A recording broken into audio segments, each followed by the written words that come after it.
금리 인상 가능성은 매우 희박하다고 봅니다. 네. 심지어 전쟁까지도 맞물려 있고요. 그래서 단기에서 스윙 관점으로 지금 방산주를 공략하시는 분들은 좀 권장하지를 않는다. 그렇지만 난 아예 장기적으로 갈 계획을 가지고 진입을 하시는 분들이라면 저는 나쁘지 않다. 데이터 센터에 해당되는 반도체도 여전히 좋을 거라고 보고 있고요. 여전히 좋다. 그래서 뭐 솔직히 현대나 이제 기아차 같은 경우에도 저는 나중에 다시 갈 거라고 보고 있거든요. 그런데 현 구간에선 추세가 한 차례 꺾였다고 봅니다. SK하이닉스는 천조는 갈 수 있다고 봐요. 솔직히 말씀드리면 삼성전자는 SK하이닉스보다 파급력이 셀 것 같다라고 생각하지는 않아요.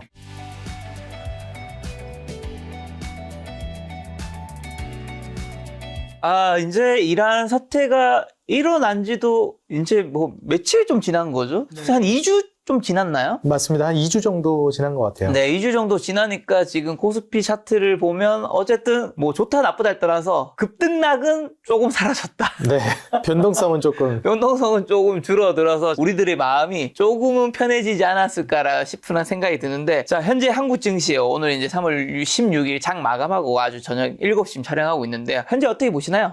저는 이제 3월달 그 초에 이제 단기 급락이 미국 이란 전쟁 모멘텀으로 급락을 이제 보여주고 있을 때 한 달 정도는 쉬어야 될 것 같다라는 의견을 냈습니다. 그래서 지금 한 2주 정도, 절반 정도 왔는데 월말까지는 계속 좀 쉬셔야 될 것 같다라는 말씀을 드리고 싶어요. 많은 이제 투자자분들이 매일매일이 뭔가 드라마틱한 달이 펼쳐지는 걸 원하시는데 아니요, 그만 급등나가고 싶어요. 네. 너무 어지럽습니다. 그렇죠. 그래서 사실 이렇게 좀 쉬어가는 구간, 이렇게 손을 놓는 구간도 필요하다라고 저는 말씀을 드리고 싶어요. 그리고 이번 그 급락이 나옴으로써 증시가 한번 체질 개선이 나올 거라고 보고 있거든요. 그래서 기존에는 뭐 코스피 중심의 강세를 보여줬는데 이제는 코스닥이라든지 제약바이오, 그리고 뭐 더 나아가서 중소형주 쪽으로 자금이 이동하는 흐름들을 저는 연출해 줄 거라고 보고 있습니다. 오늘 시장은 근데 코스피가 올라가고 코스닥이 떨어졌는데 그건 좀 말과 다른 거 아닌가 생각하실 수 있겠는데, 이번 미국 이란 전쟁으로 인한 조정이 마무리되고 나서 그렇게 될 거라고 보는 것이고요. 특히 이제 오늘 같은 경우에 이러한 모습을 보여주는 그 이면에는 또 GTC, 엔비디아 GTC 2016이 있기 때문에 이번 주에 있나요? 네, 그렇기 때문에 사실 GTC 2016 기반으로 따져봤을 때는 지금 기대감 자체가 상당히 올라오고 있는, 말 그대로 반도체 쪽으로 기대하는 거고 삼성전자, SK하이닉스 쪽이잖아요. 그렇죠.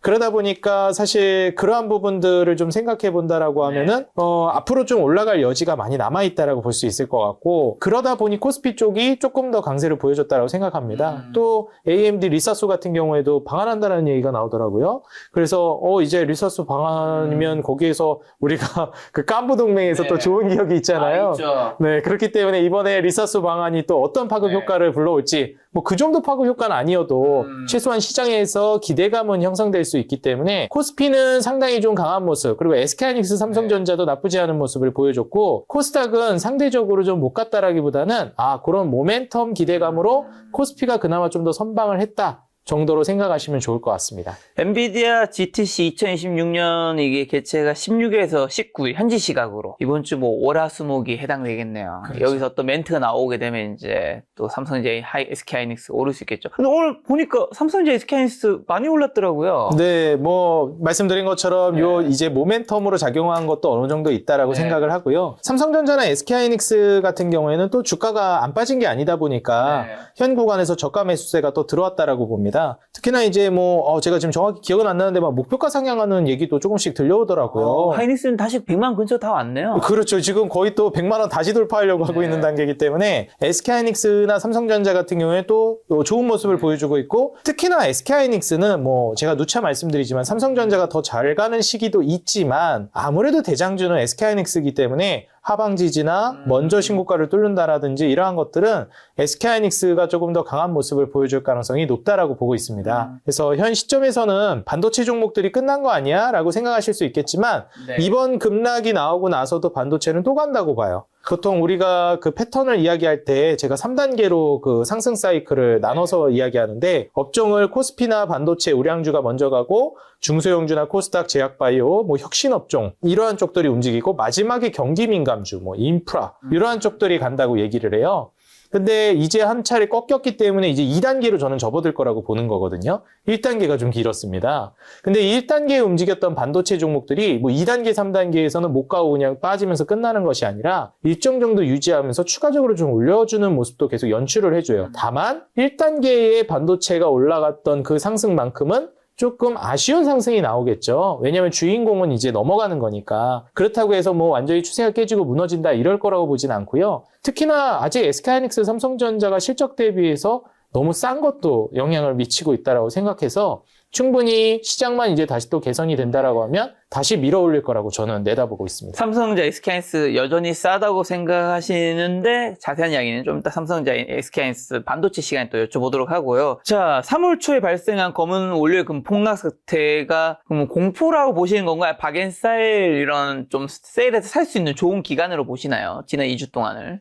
저는 이제 박앤세일 기간이라고 보고 있는데요. 네. 일단 중요한 게 박앤세일인지 아닌지를 우리가 판단하려면 우리가 항상 투자할 때 이게 결국 다시 올라갈 거면 박앤세일인 것이고 그렇죠. 여기에서 그냥 무너져 버리면 박앤세일이 아닌 끝난 거잖아요. 거죠. 예. 근데 사실 저도 여기에서 더 무너질 것인가 아니면 여기서 하락을 끝내고 올라갈 것인지는 저도 잘 모르겠습니다. 그런데 이제 제가 하나 이거를 기회라고 보고 있는 이유는 뭐냐면요. 코로나 때도 빠지고 있지만 이 빠지는 폭이 얼마가 됐던지 간에 이걸 모두 회복시키면서 밀어 올려서 더 높이 올라갔거든요. 이러한 걸 제가 이제 뭐 누가 먼저 얘기했는지는 모르겠지만 제가 용수철 원리라고 정의를 내려서 용수철. 예, 많이 좀 전파를 했어요. 네. 물론 이제 뭐 알고 계시는 분들만 알고 대중분들이 알지는 못하겠지만 이 용수철 원리를 뭐라고 표현하냐면 용수철이라는 게 많이 강하게 누를수록 더 크게 튀어오르잖아요. 그래서 이 지수 같은 경우에도 많이 누를수록 더 크게 튀어오른다라고 하는데 보통 이 용수철 원리가 작용이 되려면 특정 조건이 성립해야 됩니다. 그게 바로 금리 인하 시기여야 돼요. 이게 말 그대로 돈이 풀리고 금리가 떨어지고 있는 구간에 증시가 크게 폭락을 하면 그건 기회지만 금리가 올라가고 있는 구간, 긴축이 벌어지고 있는 구간에서 증시가 폭락을 한다고 하면 그거는 레드 플래그입니다. 도망쳐야 되는 시그널이에요. 지금도 이제 좀 유사한 패턴을 우리가 생각해 볼 수 있겠는데 우리가 증시 주변 자금 추이를 본다라고 하면 시장에 돈이 들어오고 있는 걸 확인할 수 있잖아요. 그래서 고객 예탁금이라고 하는 게 있고 신용장부가 있는데 고객 예탁금은 주식 투자하려고 넣어놓은 돈이고 신용장부는 다들 아시다시피 좀 빚으로 투자하는 레버리지 자금입니다. 그래서 주가가 과하게 떨어지면 뭐 돈 채워넣지 못했을 때 반대 매매 나가고 청산당하고 이러는 게 다 이 신용장고 물량들이거든요. 근데 이제 중요한 점은 무엇이냐면 우리가 이제 그 한 차례 급락이 나왔을 때 어찌됐건 매도가 나오기 마련입니다. 그래서 이 매도가 나왔을 때 투자자들이 지금까지 많이 올라갔으니까 수익 실현을 했을 거잖아요. 물론 손실을 보신 분들도 있겠지만 많은 분들이 수익을 내고 나오셨을 겁니다. 진짜 큰 자금들은. 근데 이 수익을 내고 나왔을 때 이 돈을 그냥 아예 빼버릴 건지 아니면 다시 재투자할 건지를 결정하는 게 금리 인하기냐 금리 인상기냐에 따라 달라지거든요. 근데 지금은 금리 인하 사이클이기 때문에 재투자하는 방향으로 가게 된다라고 이야기를 합니다. 근데 여기서 물론 이제 예탁금이나 신용장부가 좀 꺾이는 모습도 보여주긴 했지만 이게 뭐 와르르 무너졌다 정도까지는 아니거든요. 추세적으로 계속 올라가고 있고 여전히 코로나 때보다 훨씬 더 높은 신용장부와 고객 예탁금이 움직이고 있습니다. 그리고 중요한 점은 만약에 여기서 추가적인 폭락이 나와서 반대 매매 청산이 나올 정도가 진행이 된다. 그러면 코로나 팬데믹 때 우리가 경험했던 것처럼 이런 식으로 신용장부가 무너지는 모습을 보여줄 겁니다. 그런데 이때 다들 경험을 하셨겠지만 어떤 일이 발생했죠? 증시는 박살이 나고 신용장부가 반대 매매 청산당하면서 무너졌지만 시장으로 고객 예탁금이 물밀듯이 들어왔습니다. 이거를 저가 매수 기회로 본 거죠.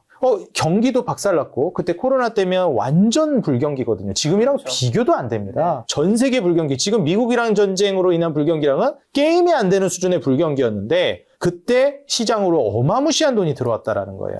그래서 제가 지금 바라보는 현재의 불경기 모멘텀, 지금 미국이 소비 마이너스, 전월 대비해서 소매 판매 마이너스, 비농업 고용 지수도 마이너스 92,000건. 이러한 상황에 이제 놓여 있는데 미국은 소비로 굴러가는 나라거든요. 그렇기 때문에 고용 지표를 중요하게 보는 거예요. 왜냐면 취업이 돼야 돈을 쓸 거 아니겠습니까? 그래서 고용 지표 마이너스에 소비가 마이너스인 상황에서 미국이 전년 4분기 뭐 1.4% 성장 얘기하는데 이제 0%대를 얘기하고 있어요. 그럼 지금 현재 미국에서는 금리 인하 니즈가 훨씬 더 올라갈 수 있겠고, 이 인하 사이클은 5월 이제 연준 의장 교체 전까지는 좀 숨고르게 하는 것 같은데, 연준 의장이 교체되고 나서부터는 좀 속도가 붙는 그런 흐름으로 갈 거라고 보고 있어서 5월까지는 아무래도 소강 상태, 뭐 전쟁 모멘텀도 있기도 하고요. 숨고르기가 진행될 수는 있으나 한 5월 전후로 해서부터는 다시 한번 재차 상승하는 흐름이 나올 가능성이 높다. 그러니 지금은 추가 폭락이 나올 가능성을 염두에 두고 좀 숨을 고르시고, 그때 이제 연준 의장 교체 시기 지점부터 맞물리면서 이제 다음 페이지, 코스닥이라든지 제약바이오 쪽으로 넘어가는 거를 한 4월 내지 5월부터 이제 준비하시면 좋은 결과를 연말에 좀 내실 수 있을 거라고 저는 좀 예상하고 있습니다. 자, 여기서 한 가지 궁금한 게, 이 고객 예탁금이 이제 130조 찍었다가 좀 네. 떨어졌다 지금 다시 반등하고 있잖아요. 그렇죠. 이 고객 예탁금이 이제 빠졌는 게 두 가지 의미일 수 있는 건데, 어쨌든 이게 주식을 사면 빠지는 거죠. 그런 것도 이제 고려를 하셔야 되겠죠, 아무래도. 그래서 이게 두 가지인데, 사람들이 겁이 나서 그냥 증시에 있는 예탁금 돈을 빼냈다도 볼 수 있고, 네네. 어쩌면 이번에 하락 때 특히 개인분들이 주식을 많이 샀잖아요. 그렇죠. 그걸 사가지고 예탁금이 줄어드는 건지 뭐 싹 섞여 있겠지만, 그렇죠. 이번 개인의 매수세가 뭐 어느 쪽에 좀 더 무게가 실렸을까요? 제가 보기에는 아무래도 이러한 중간중간 이제 잔파동들, 뭐 네. 샀다 팔았다는 이런 구간들까지 계산하면은 아무래도 좀 어렵기 때문에 좀 추세적으로 보는 편이거든요. 근데 제가 보기에는 지금 뭐 매수세가 강력하게 유입됐다 정도로까지 보지는 않아요. 근데 제가 이제 좀 장기적으로 보는 모멘텀에서는 연준 의장 교체를 지점으로 해가지고 매수세가 좀 많이 몰아닥치지 않을까 좀 그렇게 보고 있고, 앞서서도 부동산 얘기를 잠깐 뭐 작가님과 하긴 했지만 부동산 모멘텀도 저는 좀 어느 정도 영향을 주고 있다고 생각하거든요. 우리나라는 이제 결국 자금이 갈 때가 부동산, 그다음에 주식 딱 요 정도니까 이러한 점을 좀 감안해 본다라고 하면 최근에 이제 정책이 워낙에 이제 좀 다이나믹하게 바뀌고 있어서 자금들이 지금 갈 길을 잃고 있는 것도 어느 정도 저는 영향을 주고 있다라고 생각합니다. 연준 의장 교체라든가 부동산 자금이 주식시장의 머니무브, 그 외에도 증시 펀더멘탈이 훼손되지 않았다고 보는 건 또 고객 예탁금 외에도 또 있을까요? 일단 저는 역시 결국에는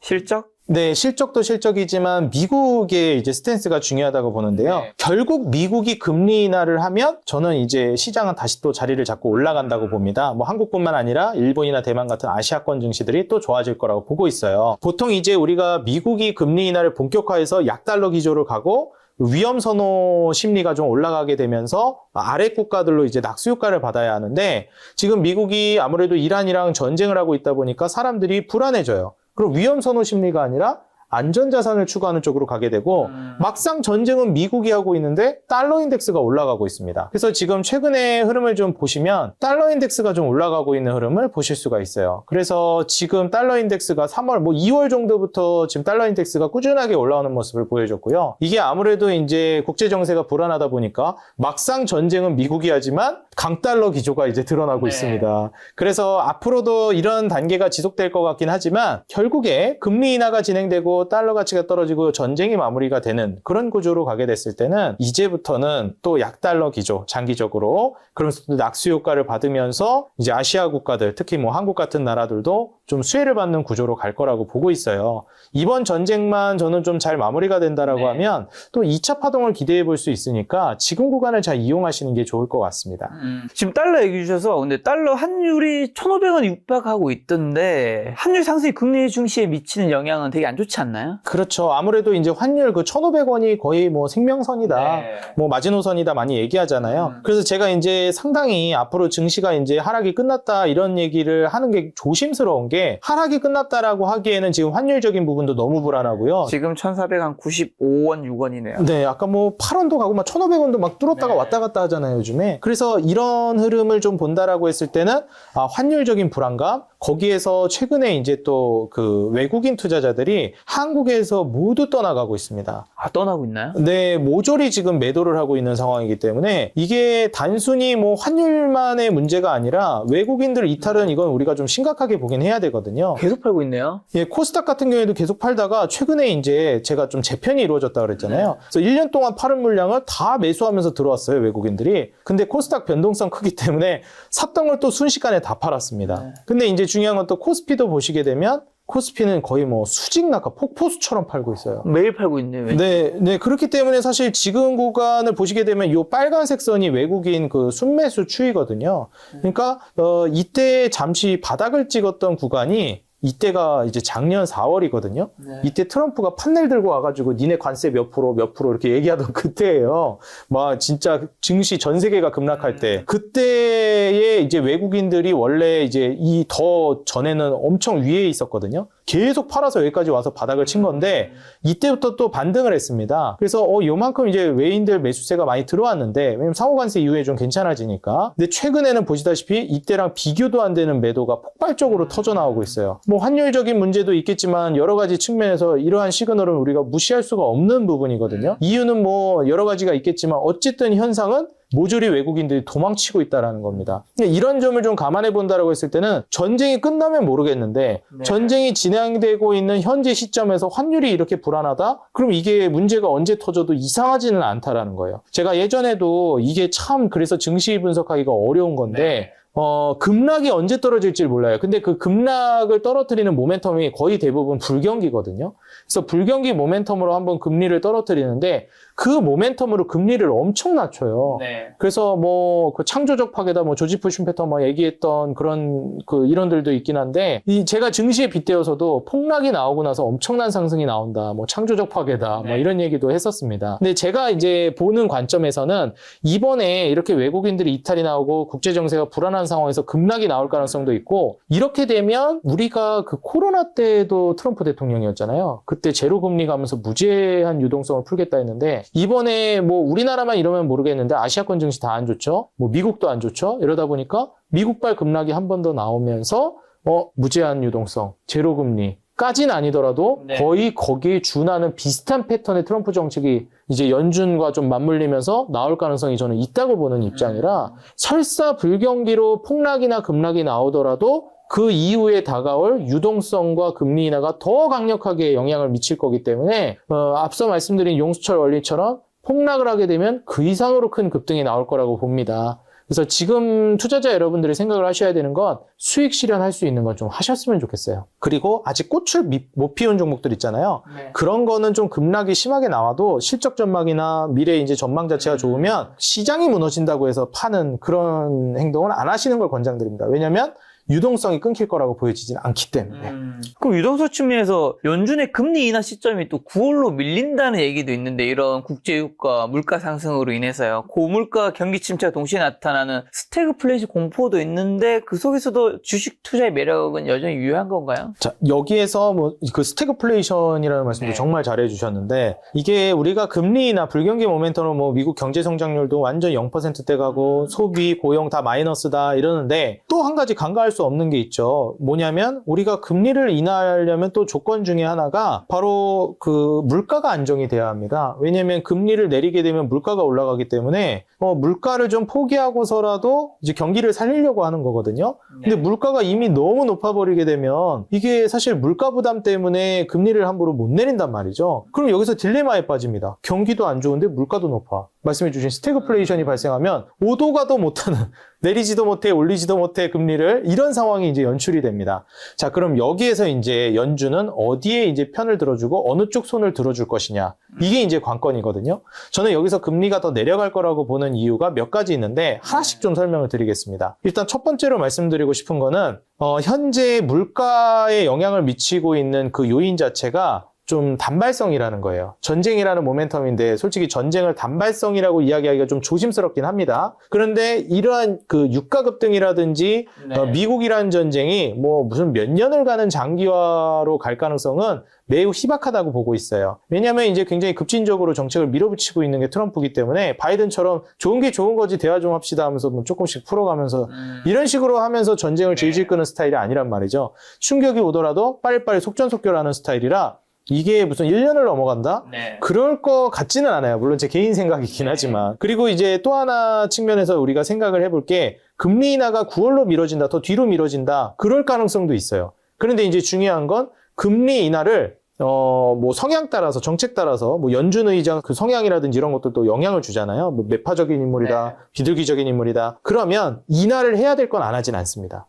근데 말씀하신 것처럼 길게 늘어뜨려서 인하를 하든 짧고 굵게 빨리 인하를 하든 그 차이거든요. 그러니까 인하 사이클이라는 거에는 변함이 없는 거죠. 길게 느려뜨렸다 뿐이지. 우리가 그 상호관세 얘기 나오면서 2025년 거의 1년, 한 9개월 정도가 거의 삭제가 됐잖아요. 금리를 동결시키면서. 그러니까 그때도 마찬가지입니다. 9개월 동안 금리를 동결했지만 금리를 인하하고 있는 과정이었다는 거예요. 다만 그게 길게 느려뜨려졌을 뿐이죠. 그래서 올해도 금리 인하를 진행한다라고 했을 때 길게 느려뜨려질 수는 있겠으나 할 걸 안 하진 않을 거라는 겁니다. 그러면은 물가 때문에 금리 인하를 할 수가 있냐? 할 거를 하면은 뭐 그거는 알겠는데 할 수 있다고 보는 게 앞서 말씀드린 단발성이라고 보는 것도 있고요. 결국에 지금의 그 유가 급등으로 인한 물가 상승은 전쟁만 끝내면 언제든지 해결할 수 있는 거예요. 그렇죠. 그러니까 말 그대로 트럼프가 마음만 먹으면 어느 정도 조절이 된다는 겁니다. 근데 트럼프는 그러고 싶지 않은 거죠. 이참에 호르무즈 해협 거기 이제 무슨 인질 잡아서 하는 것처럼 협박을 하는 이러한 것들을 그냥 아예 뿌리를 뽑고 싶어 하는 것 같아요. 그러면서 저의 개인적인 생각은 에너지에 이제 패권을 재정립하고 싶어 하는 니즈가 있다고 봅니다. 그럼 얘기하겠죠? 야, 한국, 일본 봐라. 니네 중동에다가 저렇게 의존하고 있는데 계속 이런 문제 터진다. 미국이랑 사업하면 이런 일이 있겠냐. 알래스카 프로젝트 같이 개발해가지고 너희 에너지 너무 그쪽 중동에 의존하지 말고 분산 투자를 해야지. 이런 식으로 압박할 거라고 봅니다. 네. 이번에 베네수엘라 같은 경우에도 그렇고 러우 전쟁도 그렇고 우크라이나나 베네수엘라에 트럼프가 다 요구했던 게 그런 거거든요. 네. 평화협정 체결하면서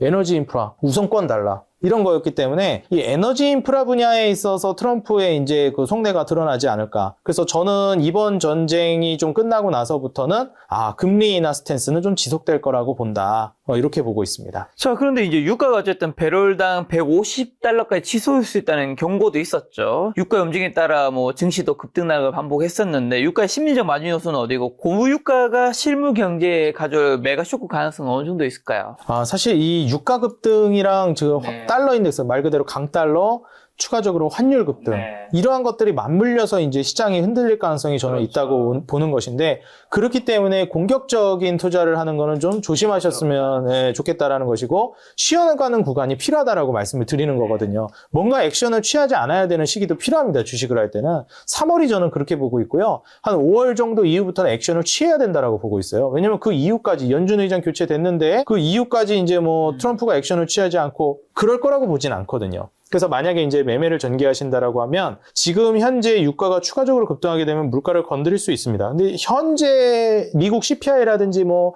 PPI, PC 개인 소비 지출 물가 지수를 보면 2%대예요. 그래서 뭐 그렇게 불안한 수준이 아닙니다. 네. 물론 이번에 발표된 것들은 이 유가 급등하기 전의 자료이기 때문에 네. 이제 4월 달에 발표되는 3월 자료 5월 달에 발표되는 4월 자료를 봐야 그때 이제 물가가 엄청 올라 있을 것이다. 이렇게 이제 얘기를 할 수는 있는데 맞는 말인데 아까 말씀드렸듯이 유가가 이렇게 고유가로 가는 상황이 충격적으로 급등을 했는데 오래 유지된다는 건 어렵다고 봐요. 뭐든지 그렇거든요. 단기 급등이나 단기 급락은 좀 빨리 끝납니다. 그래서 천천히 움직이는 가격들이 오래가지 이렇게 단기간에 폭등 폭락을 반복하는 건 저는 한 3개월을 넘어가는 걸 그다지 본 적이 없어요. 그래서 지금의 이제 유가 급등 같은 경우에도 뭐 이 이후에 어느 정도 해결책이 전쟁이 마무리되면서 나올 거라 보고 있고 사실 불경기는 해결하기가 근데 좀 어렵습니다. 앞서 말씀드렸듯이 유가라든지 물가나 이런 거는 지금 컨트롤이 어느 정도 가능한 영역인데 불경기는 이게 지금 컨트롤하기 굉장히 어려운 영역으로 들어가 버렸어요. 그냥 말 그대로 침체가 와버린 거고 고용에다 소비가 다 위축돼 버리면 이건 이제 수요가 건드려지면서 온 침체거든요.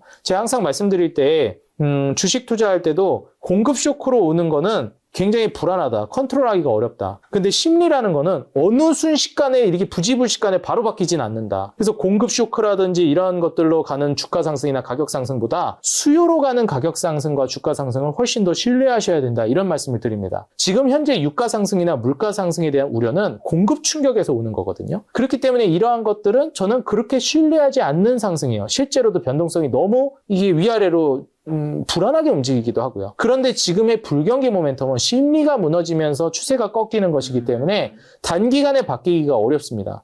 그럼 연준이라는 집단은 어느 쪽에 포커스를 둘 것이냐? 이렇게 이제 불안한 지표를 상대로 포커스를 맞출 것이냐? 네. 아니면 이 확실하게 오고 있는 불경기에 포커스를 맞춰서 살리기 위한 정책을 쓸 것이냐? 저는 후자로 보고 있거든요. 그렇기 때문에 아무래도 물가는 좀 포기하더라도 불경기를 살리자라는 금리 인하 스탠스로 갈 가능성이 높다라고 봅니다. 왜냐하면 그건 수요가 문제를 일으켜서 오는 불경기이기 때문에 훨씬 더 타격이 강력할 거라고 보고 있어요. 자, 그럼 이란 사태로 인한 증시 변동성이에요. 특히 많이 움직였던 종목들도 좀 섹터 여쭤보려고 하는데 천궁2의 96% 명중의 소식에 방산주가 신고가도 경신했었는데요. 아랍에미리트 요격 미사일 조기 공급 요청이 국내 방산기업 실적에 미칠 영향과 전쟁 특수 기대감이 반영된 종목들 지금 사도 될까요? 하나에어로스페이스 비롯해서 LIG 넥스원 등이 있죠. 사실 이제 최근에 그 방산주를 투자하려고 하시는 분들이 크게 두 가지 부류로 저는 나뉜다고 생각합니다. 일단 첫 번째는 지금 미국-이란 전쟁에 대한 모멘텀을 기대하시면서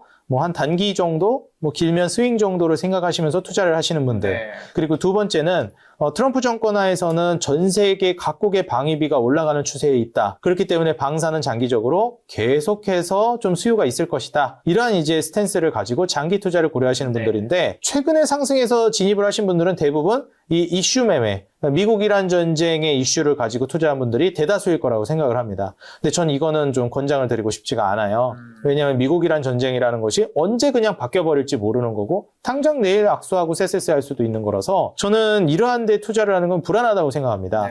그런데 내가 아예 장기적으로 트럼프의 지금 이런 그 방위비를 끌어올리는 정책들, 스탠스 자체는 변할 거라고 보진 않아요, 저도. 그렇기 때문에 각국의 방위비 부담이 올라가는 거는 변하지 않는 앞으로도 계속 이어질 만한 추세라고 봐서 아예 그렇게 장기적으로 보시면서 가는 거는 좀 찬성을 하는 편이에요. 그래서 단기에서 스윙 관점으로 지금 방산주를 공략하시는 분들은 좀 권장하지를 않는다. 그렇지만 난 아예 장기적으로 갈 계획을 가지고 진입을 하시는 분들이라면 저는 나쁘지 않다. 트럼프 정권 하에서는 당분간 계속 좀 강세를 보일 가능성이 높다. 이렇게 말씀을 드리면서 이럴 때도 좀 어중간한 종목보다는 상징적인 기업들 있잖아요. 애초에 길게 봐야 하니까 하나에어로스페이스라든지 LIG 넥스원 같은 이런 상징적인 기업들을 보시는 걸 저는 권장을 드리고 싶습니다. 물론 현대로템도 있고 좋은 종목 정말 많죠. 근데 아무래도 제일 상징적인 게 LIG 넥스원과 하나에어로스페이스니까 이쪽을 좀 우선순위로서 놓고 보셨으면 좋겠습니다. 또 호르무즈 봉쇄로 인한 운임 상승과 유가 수혜를 입은 대한해운, S오일 등 운송 및 정유 센터의 상승세가 전쟁의 장기화 여부에 따라 어디까지 이어질 수 있을까요?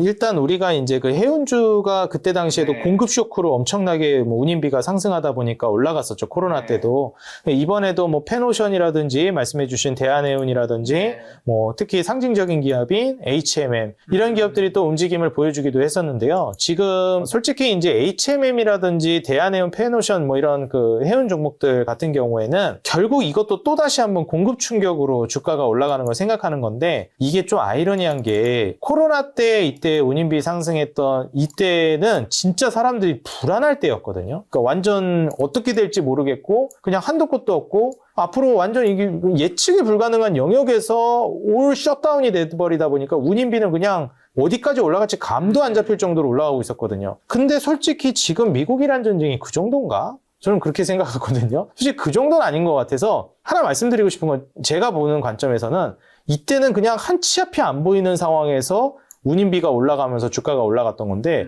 지금은 한 치 앞이 안 보이는 그 정도는 아니라고 저는 생각해요. 그래서 사실 미국-이란 전쟁이 전쟁이 처음도 아니고 베네수엘라 때도 있었고 러우 전쟁도 몇 년을 있었는데 지금이 그렇게까지 예측이 안 되는 영역은 아니라고 봐서 이때 코로나 팬데믹 때 올라갔던 해운주 상승을 기대하시고 투자하면은 실망을 많이 하실 수가 있습니다. 그래서 지금 이 미국-이란 전쟁으로 인한 악재에다가 배팅을 하면서 투자하는 해운주 배팅은 권장드리고 싶지가 않아요. 그게 심보가 못 돼서 그렇다 그런 영역이 아니고요. 애초에 이제 그 미국-이란 전쟁 앞서 말씀드렸듯이 예측이 너무 어려운 영역으로 하고 당장 해결이 돼도 이상하지가 않아요. 실제로 트럼프가 맨날 중간중간 얘기하잖아요. 전쟁 이미 거의 끝났다. 끝나진 않았는데 끝났다 하더라고요. 그래서 그런 얘기를 좀 보더라도 해운주 같은 경우에는 HMM이라든지 대한해운 이런 페노션을 이제 눈여겨보시는 게 좋은데 사실 이제 이러한 종목들은 투자를 하는 것까지는 아주 동의를 합니다. 그런데 금액을 좀 잘 조절하셨으면 좋겠어요. 왜냐하면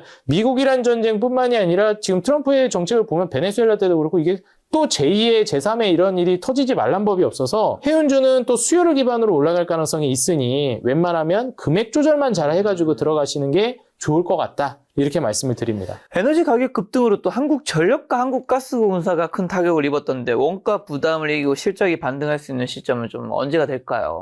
아무래도 이제 한국전력이랑 한국가스공사 같은 네. 경우에는 지금 이제 유가 급등으로 인해서 좀 타격을 많이 받을 가능성이 네. 높다 이렇게 보는데 저는 특히 이제 한국전력 같은 경우에는 실적 모멘텀이나 이런 게 너무 좋기 때문에 이번 그 랠리만 좀 마무리되고 사건만 좀 해결이 되면 한국전력은 다시 또 도약할 가능성이 높다고 봅니다. 일전에도 뭐 원전주 이야기하면서 말씀을 드렸지만 말도 안 되게 저평가거든요. 뭐 공공요금 인상의 수혜라든지 여러 가지 측면을 고려해 봤을 때는 일단 이익 구조도 영업이익률이나 순이익률도 준수하게 올라가고 있고 여기에서 PER이 2.6배라니 PBR이 0.4배라니 이게 말도 안 되거든요. 솔직히 한국전력 같은 경우에는 두산에너빌리티처럼 쭉쭉 올라갔어야 되는 종목인데 이번에 이제 유가 상승이나 이제 국제적인 전쟁 모멘텀으로 인해서 많이 타격을 받았다라고 보여집니다.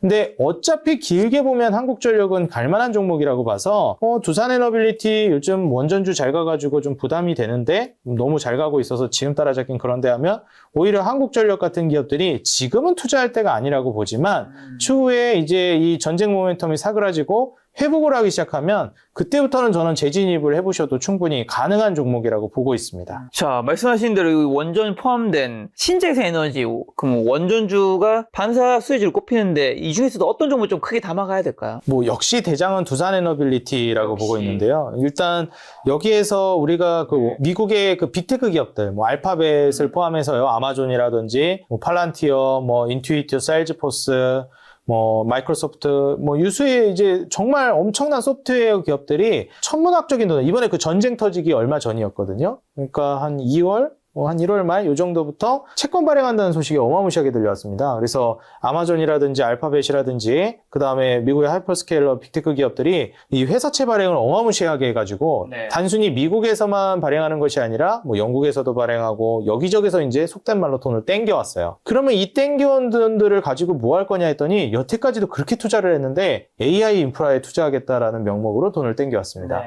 그러고 나서 지금 전쟁이 발생한 거거든요. 근데 그 땡겨온 돈들을 기반으로 해서 물가 오를 것 같으니까 금리 올릴게 라고 하면 지금 돈을 어마무시하게 빚을 낸 그 미국의 빅테크 기업들이 금리가 올라가면 어떻게 될까요? 수익성이 확 떨어지고 더러는 진짜 망하거나 뭐 확 위축되거나 이럴 수도 있는 거거든요. 그렇기 때문에 저는 더더욱이 금리 인상 가능성은 매우 희박하다고 봅니다. 인하하면 인하했지. 네. 심지어 전쟁까지도 맞물려 있고요. 그래서 사실 그쪽에서 이제 투자를 한다라고 한 게 결국은 데이터 센터에 국한된 것이 아니라 AI 인프라라고 얘기를 했어요. 그러면 데이터 센터뿐만 아니라 전력 인프라, 원전까지 다 한 카테고리에 포함이 되는 겁니다. 네. 그래서 이 원전까지도 이제 그 수혜를 받는 지금 이제 투자금 자체가 계속해서 유입이 되는 단계이기 때문에 두산에너빌리티뿐만 아니라 지금 뭐 BHI라든지 이런 종목들도 주가가 연일 신고가를 쓰고 하방 지지를 잘 보여주고 있는 모습을 지금 계속해서 연출해주고 있습니다. BHI 같은 경우에도 3월 들어서 급락이 나오나 싶었는데 오히려 급등하는 모습을 보여주고 있고요. 솔직히 한국전력 같은 이런 특수한 상황, 뭐 유가 급등하는 이런 그 상황만 아니었다면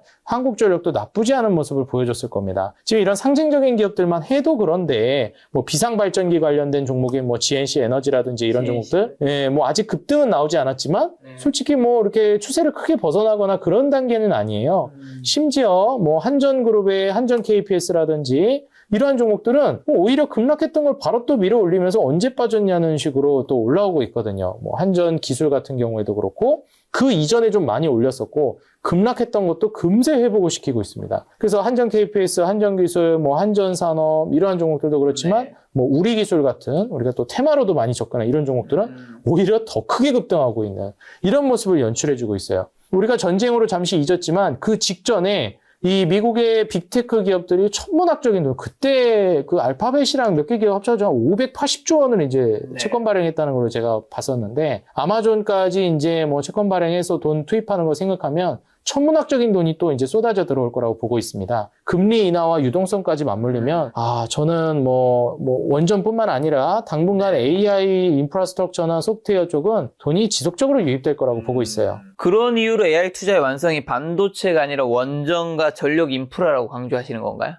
솔직히 이제 데이터 센터에 해당되는 반도체도 여전히 좋을 거라고 보고 있고요. 그리고 원전이라든지 전력 인프라를 조금 잘 안 보고 있는 분들이 있잖아요. 또 요즘에는 아무래도. 근데 이제 전력 인프라나 이제 그 더 나아가서 원전까지도 여전히 좋다. 이렇게 좀 말씀을 드리고 있는 입장입니다. 왜냐하면 너무 다 반도체만 보시더라고요. 네, 그리고 전력 인프라 말씀 나온 김에 이제 하나 보여드리자면 HD 현대일렉트릭 같은 경우에는 지금 이제 고점 대비해서 주가가 떨어졌지만 2월까지만 하더라도 다시 또 신고가를 쓰고 있었어요. 이때 분위기가 얼마나 좋았냐면 야, 여기서 또 신고가를 쓴다고? 현대일렉트릭이? 이런 분위기였거든요. 그렇죠. 그전에도 굉장히 많이 올랐어요. 그렇죠. 이게 벌써 오른 지가 얘도 한 5년 됐어요. 코로나 때부터 올랐으니까. 이때, 한 10,000원 정도부터 시작을 했거든요. 코로나 이후에. 이 10,000원짜리가 지금 100만 원을 갔는데 100배를 간 거잖아요. 근데도 이런 가고 거 없으면 100억. 네.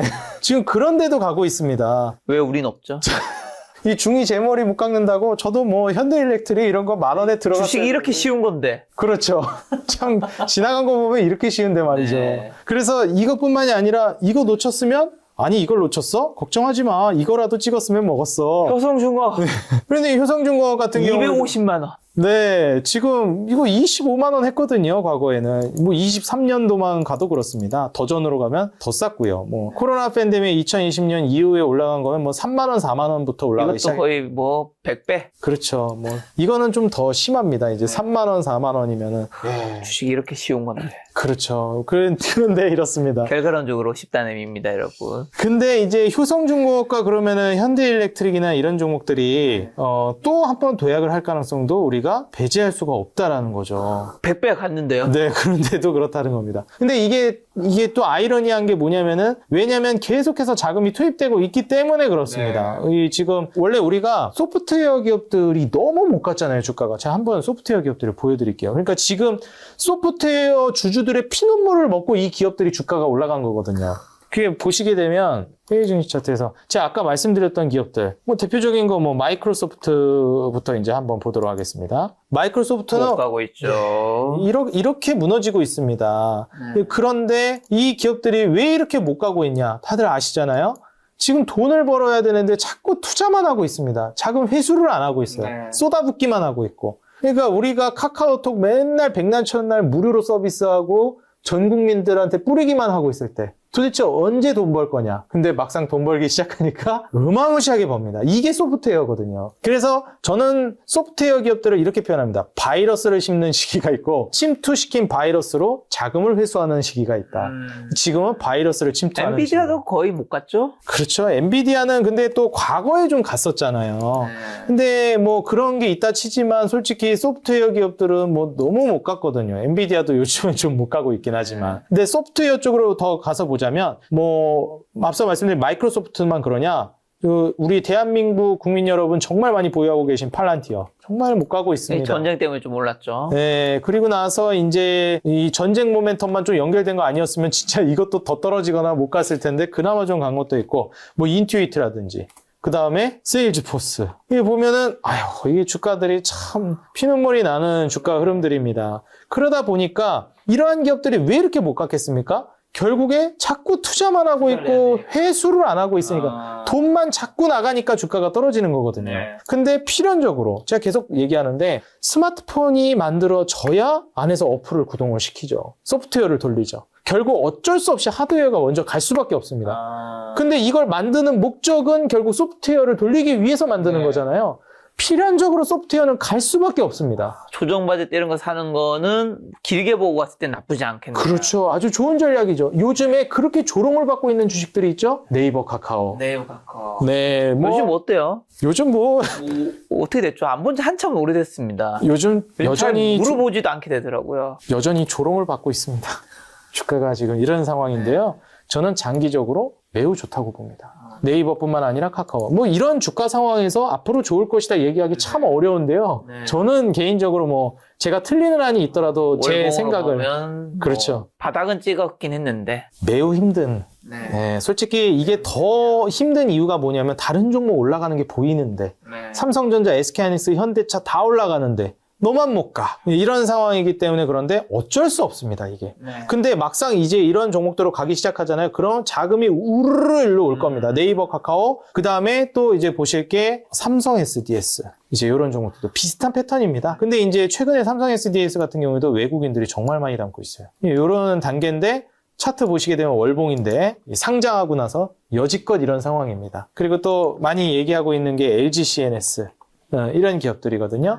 주가가 재미를 보지 못하고 있는 그런 단계예요. 자, 그렇다라고 하면 현 단계에서 우리가 투자를 할 때 어떻게 하는 것이 좋을까? 하드웨어도 물론 좋을 것 같긴 한데 소프트웨어는 정말 저평가되어 있고 하드웨어는 좀 많이 가 있잖아요. 소부장도 요즘은 맨날 신고가입니다. 그렇기 때문에 하드웨어를 매수하는 거 나쁘지 않다고 생각해요. 근데 결국 하드웨어의 시간에서 소프트웨어의 시간으로 넘어가는 시기가 분명히 도래할 거예요. 그게 언제가 될지는 저도 모르겠지만 그렇기 때문에 지금 천문학적인 돈을 투입하고 있는 당장에는 아무래도 당분간은 하드웨어 쪽이 잘 갈 겁니다. 효성중공업, 현대일렉, 원전, 그 다음에 데이터센터 반도체 쪽이나 비상발전기, ESS 이런 게 가겠지만 추후에 5년 뒤, 10년 뒤 내다보신다라고 하면 소프트웨어는 저는 투자하는 걸 권장드리고 싶고요. 자금을 다시 폭발적으로 회수하는 단계로 이제 넘어가게 될 겁니다. 그때부터는 아마 이제 언터처블 형식으로 갈 거라고 보니까 나는 매달 적금 형식으로 그냥 담을래요 하시는 분들은 저는 소프트웨어 지금부터 미국도 마찬가지고요. 한국도 마찬가지고요. 모두 준수하다고 생각합니다. 적금 형식으로 담아 나간다면. 자, 아까 말씀해 주신 두산에너지 같은 대형 원전주가 SMR 특별법 통과 맞물려 10년 이상 장기 호황에 진입했다고 보시나요? 일단 이제 우리가 정부에서도 제가 이것도 많이 말씀을 드렸던 포인트긴 한데요. 미국도 마찬가지고 우리나라도 마찬가지예요. 공통적으로 민주당 정권은 조금 이제 친환경적인 에너지를 좀 더 추구를 하고요. 거기에 무게 중심을 더 두려고 해요. 그리고 이제 우리나라로 치면 보수, 미국 같은 경우에 이제 공화당 같은 경우에는 원전이라든지 전통 에너지에 조금 더 무게 중심을 두고 있습니다. 근데 이제 여기서 우리가 생각을 해봐야 되는 게 지금 현재 우리나라 대통령이 민주당 정권이기 때문에 여기에서 그러면은 원전이 조금 타격을 받거나 성장이 제한되지 않을까라고 우려하시는 주주분들이 계셨어요. 근데 이번에 그 우려까지도 완전히 해소를 시켜버렸죠. 원전 중요하구나. 오케이. 그럼 인정. 원전 하자. 이런 식으로 완전히 그냥 오피셜이 나와버린 상황이기 때문에 민주당 정권이라 원전 좀 힘들지 않을까? 문재인 정권 때 생각이 좀 오버랩 되는데 하신 분들은 이제 그런 우려마저도 해소가 돼버린 상황이에요. 그러다 보니 우리가 보통 이제 많이 얘기하는 뉴스케일 파워라든지 엑스에너지라든지 미국의 빅테크 기업들과 함께 원전 사업을 전개하는 기업들도 그렇지만 보통 독자적으로 원전 사업을 하지를 않거든요. 보통 같이 이제 팀 단위로 움직이면서 계약을 서로 체결해서 움직이기 때문에 두산에너빌리티가 움직이는 것도 그렇지만 지금 원전 건설 모멘텀으로 현대건설 같은 경우에도 그렇고요. 주가가 정말 무서울 만치 올라가고 있고 급락이 나왔다 하더라도 이걸 금세 회복시켜버리는 모습도 계속 연출해주고 있습니다. 현대건설이랑 삼성물산이 가장 대표적이잖아요. 솔직히 삼성물산은 반도체라든지 또 삼성바이오로직스나 지주사나 패션 이런 것도 있고 여러 가지 맞물려 있긴 한데 현대건설은 그냥 대놓고 원전건설 모멘텀이 많이 작용하고 있거든요. 그래서 지금 현 시점에서 이러한 원전주들은 계속 좀 강세를 보일 가능성이 높고 결국에 우리가 한 10년 주기 사이클을 내다본다라고 하면 원전은 아주 극도의 초반이라고 저는 보고 있습니다. 그렇다라고 하면 추세적으로 많이 올라갔으니까 기술적 급락이 나온다 하더라도 내가 5년, 10년 바라보고 가져간다라고 하면 원전은 여전히 투자 메리트가 있다고 보고요. 그럴 각오로 저는 들어가시는 걸 권장드립니다. 원전에서는 현대건설, 두에빌, BHI 등이 언급됐는데 이 중에서 가장 좋게 보시는 거는? 역시 저는 두산에너빌리티를 상징적인 기업이니만큼 1순위로 보시는 걸 권장드리고 싶습니다. 그리고 아까 전에 또 GNC 에너지 같은 종목 얘기 나왔는데 AI 데이터 센터 비상발전기 시장 점유율인 GNC 에너지 같은 종목도 AI 인프라 패키지로 봐야 되는 건가요? 아무래도 이제 AI 인프라를 우리가 구성한다라고 했을 때 비상발전기는 데이터 센터에 그냥 한 카테고리로 같이 묶여서 가는 거거든요. 그러니까 우리가 AI 인프라를 확보한다라고 하면은 데이터 센터를 중심으로 해서 이제 딸려오는 그 제품군들이 있잖아요. 그래서 그걸 하나의 패키지로 묶어서 이제 우리가 보는 게 중요합니다. 왜냐면 얘네 데이터 센터만 있고 원전 없고 전력 인프라 없고 그러면 또 의미가 없거든요. 노트북도 똑같잖아요. 노트북 연결했는데 전원 안 꽂으면 의미가 없듯이 다 비슷한 맥락입니다. 그래서 우리가 이제 그 AI 인프라라고 했을 때 묶어서 한 패키지로 보셔야 되는 업종군이 첫 번째로 하드웨어 쪽, 반도체 쪽입니다.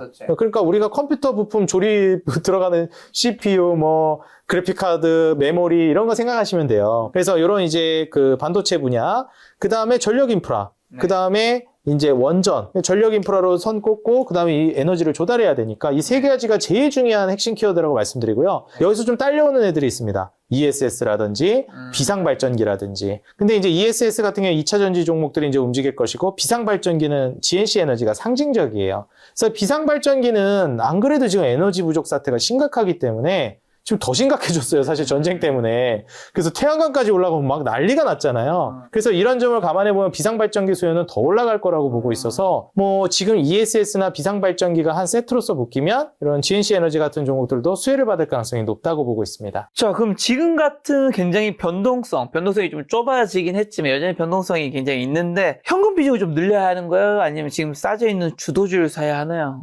아니면 어떤 유망 섹터를 담아가야 될까요? 저는 3월 급락이 나왔을 때 실제로 현금 확보를 좀 하는 걸 권장드렸는데 그게 현금 확보를 해야 한다고 해서 그냥 기계적으로 다 팔아서 현금 확보하는 것이 아니라 말씀드렸듯이 내가 성과를 내고 있는 종목이나 업종군 있잖아요. 이미 일정 정도 성과가 났다. 지금 상승장에서 상승을 누렸다. 이런 종목들은 좀 매도해 주시는 게 좋습니다. 근데 또 이런 경우가 있어요. 그 주식은 이미 상승을 많이 누렸는데 나는 못 누렸다. 늦게 들어가서. 늦게 들어갔으니까. 네, 난 늦게 들어갔으니 못 누렸다. 그래도 추세가 꺾이면 그런 종목들은 다는 아니어도 일정 정도 매도하는 걸 권장합니다. 근데 아직 그런 상승을 제대로 못 누린 기업들 있죠? 그런 기업들은 매도하지 않는 걸 권장드려요. 어차피 증시가 다시 올라가게 되면 또 추세 상승이 나올 거기 때문에 그러한 것들은 좀 가지고 가시면서 매도할 만한 종목들을 매도해서 현금 확보하는 거지 그냥 현금이 무조건 중요하니까 현금 확보해야 돼 이거는 권장드리지 않아요. 뭐 지금 예를 들어서 아직 꽃을 피우지도 못하고 있는 종목인데 현금 확보해야 되니까 그냥 이건 잘라버려야 돼 하면서 자르는 거는 권장을 드리지 않습니다. 그래서 제가 항상 증시가 여태까지 좋을 때도 금이랑 현금은 꼭 확보하라는 말을 항상 드렸었어요. 작년에도 올해도 증시 신고가 쓸 때도 마찬가지였습니다. 근데 말을 들으신 분들이 몇 분이나 계시는지는 솔직히 모르겠어요. 그때 기계적으로 그런 금과 현금 같은 안전마진, 구명조끼를 끼고 계셨던 분들은 이럴 때 이제 빛을 발하는 거죠. 이럴 때 금을 팔고 뭔가를 하는 거고. 그렇죠. 뭐 워렌 버핏이 얘기하잖아요. 이제 물이 빠져나가고 나서야 누가 발가벗고 수영을 했는지를 알 수 있다. 비상 상황에 와봐야 구명조끼를 준비하는 사람들이 이제 나타납니다. 투자자분들 중에 저도 이제 유튜브를 하고 투자 조언을 하고 이제 교육을 하는 사람 입장에서 이런 말씀을 하시는 분들이 간혹 계세요. 현금 확보랑 금을 확보하라고 했는데 당신 틀렸다. 지금 그거 돈 다 투자했으면 돈을 얼마를 버는 거냐. 뭐 그것도 맞는 말일 수도 있고. 네, 근데 시기에 따라 너무 다른 거라서. 그렇죠. 저는 근데 그런 말을 부정하진 않습니다. 왜냐하면 투자 성향이라는 게 다 다르기 때문에 누군가는 굉장히 공격적으로 하고 싶어 하세요. 근데 그게 또 틀린 것도 아니고요. 그런데 저는 대중분들에게 이야기할 때 누구나 따라올 수 있는 매매를 하려면 항상 보험도 그렇고 뭐 돈을 준비해 놓는 것도 그렇고 그렇잖아요. 뭐 자동차 보험은 뭐하러 듭니까? 사고 안 날 건데 나는. 나는 안전운전 하는데. 근데 사고라는 건 그렇게 오지 않잖아요. 부지불식간에 그냥 와버립니다. 그렇기 때문에 항상 아무리 시장이 좋아도 저는 현금 확보를 하라고 말씀드리고 현금은 언제 쓰는 거냐면 증시가 대세 상승장으로 가면서 분위기가 너무 좋을 때가 아니라요. 증시가 단기간에 패닉이 와서 박살을 났을 때 쓰는 게 현금입니다. 근데 대다수의 개인 투자자분들은 완전히 반대로 하세요. 이럴 때를 위해서 내가 현금 확보를 해놨던 거지 하면서 증시 분위기 좋아지면 쓰십니다. 근데 그거는 증시 분위기 좋을 때는 계속 쓰지 말라 그래요, 저는. 분위기 좋을 때는. 아니 50% 70% 물량으로도 수익 잘 나는데 30% 굳이 그거 다 쓰셔야겠냐. 급락 떨어졌을 때 하시라. 그래서 항상 말씀드리지만 여기서 조언을 드리자면 내가 그 안전마진, 구명조끼 개념으로 확보한 현금이나 금은 증시 분위기 좋을 때가 아니라 폭락이 떨어졌을 때 쓰셔야 합니다. 요거를 다시 한번 강조드리고 싶고 혹시라도 준비가 안 되어 있고 그냥 물려 있으셨던 분들은 제가 말씀드린 대로 이미 성과를 그동안 상승장에서 누렸던 종목들이 추세가 깨지면 그런 건 내가 수익이 안 나고 있더라도 좀 매도를 하는 방향으로 가시고 성과가 아직 제대로 누리지 못하고 있고 전망이 좋은 기업들은 주가가 빠지더라도 가지고 가시는 걸 권장드립니다. 자, 그럼 추세가 꺾인 종목 좀 매도해야 한다고 해주셔서 어떤 종목들이 그 예시가 될 수 있을까요? 일단 뭐 관심 종목들을 좀 보면서 제가 하나씩 좀 보도록 하겠습니다. 요즘 반도체 쪽은 워낙에 좋기 때문에 사실 거기에 해당되지 않는다라고 보는데 요즘에 그 자동차가 한번 많이 올라갔었잖아요. 그래서 뭐 솔직히 현대나 이제 기아차 같은 경우에도 저는 나중에 다시 갈 거라고 보고 있거든요. 그런데 현 구간에선 추세가 한 차례 꺾였다고 봅니다. 뭐 현대글로비스나 현대모비스나 이런 종목들도 한 차례 이제 추세를 무너뜨리면서 깨지고 있는 단계이기 때문에 이러한 종목들은 그동안 성과를 좀 내기도 했고 추세가 깨지면 이런 종목들은 전부는 아니더라도 좀 수익 실현을 하면서 가야 한다라고 보거든요. 그래서 이러한 포인트도 좀 중요할 것 같고, 그 다음에 뭐 자동차 종목들이 좀 대표적으로 저는 해당이 된다라고 보고 있습니다. 그래서 현대차그룹 안에서도 뭐 현대글로비스나 현대모비스, 현대오토 이런 종목들은 좀 종목마다 다르긴 하겠지만 추세 깨지는 종목들이 좀 나온다. 이동평균선 막 51선이 깨진다거나 매물대 하단, 상단 매물대 하단으로 막 깨져서 내려가는 이런 종목들은 저는 완전히 다 가져가는 것까지는 아니어도 조금씩 매도하면서 가시는 걸 권장드리고 싶습니다. 그렇다면 지금 사야 되는 섹터나 종목은요? 저는 결국 이제 재편이 된다라고 하면 수혜를 받을 수 있을 만한 게 또 코스닥이라고 보고 있기 때문에 한때 엄청 뜨거웠었잖아요.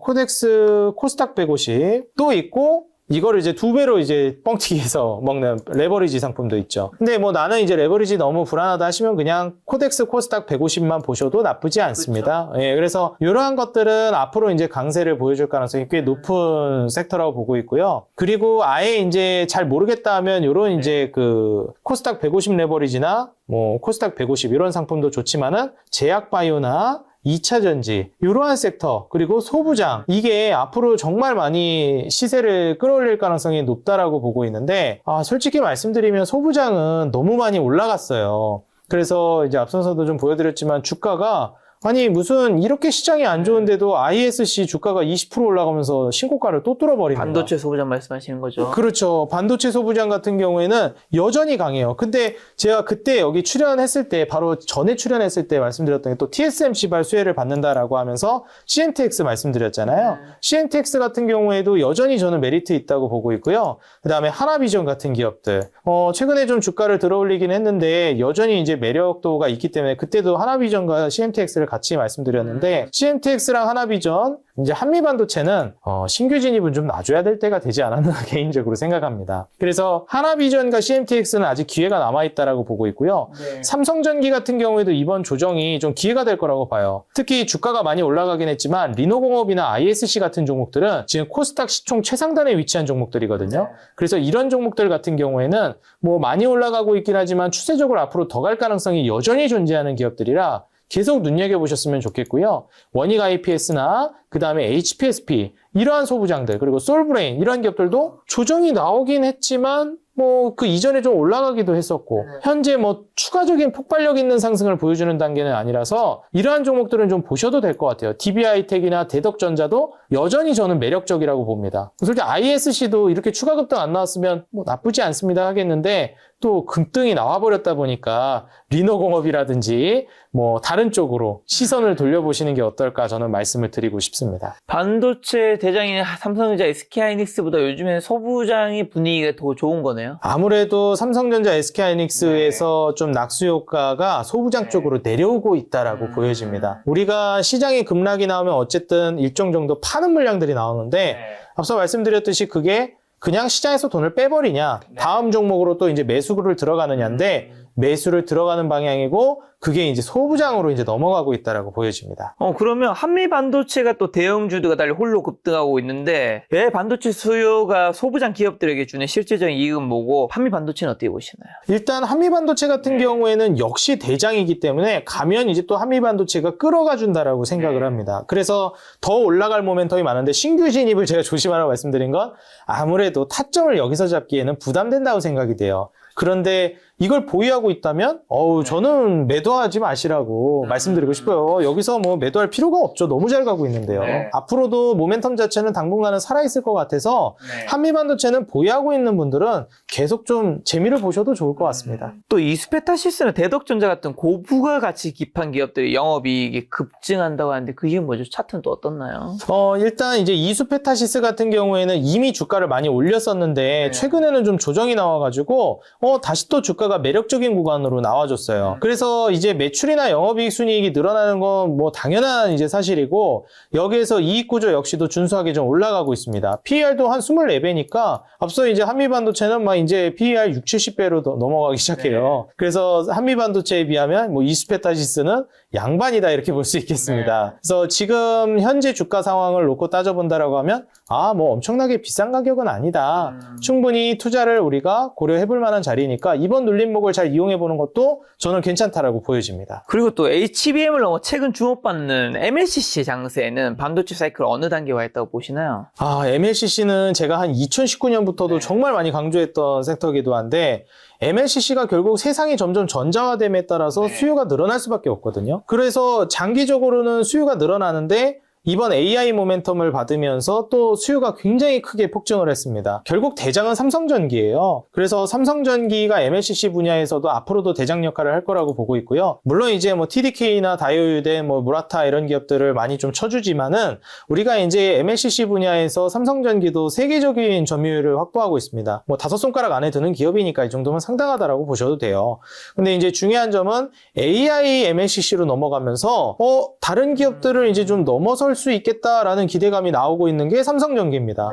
그러다 보니 지금 현 시점에서 MLCC 관련된 수요 자체도 늘어날 거고 자동차도 앞으로는 점점 전자화될 것이고 없던 로봇도 생겨났습니다. 거기에 다 들어가는 게 MLCC거든요. 그렇기 때문에 우리가 전자부품에도 전자회로에도 대부분 들어간다고 보시면 되는데 삼성전기가 아쉬운 건 주가가 좀 많이 올라갔다라는 거. 그것만 아니면 삼성전기는 여전히 강력한 모멘텀을 지니고 있고 추가적인 상승도 충분히 가능할 거라고 보고 있어요. 신규 진입은 어느 정도 좀 조심을 하셔야 되겠지만 이게 과하게 평가받는 수준까지 올라갔다라고 보진 않거든요.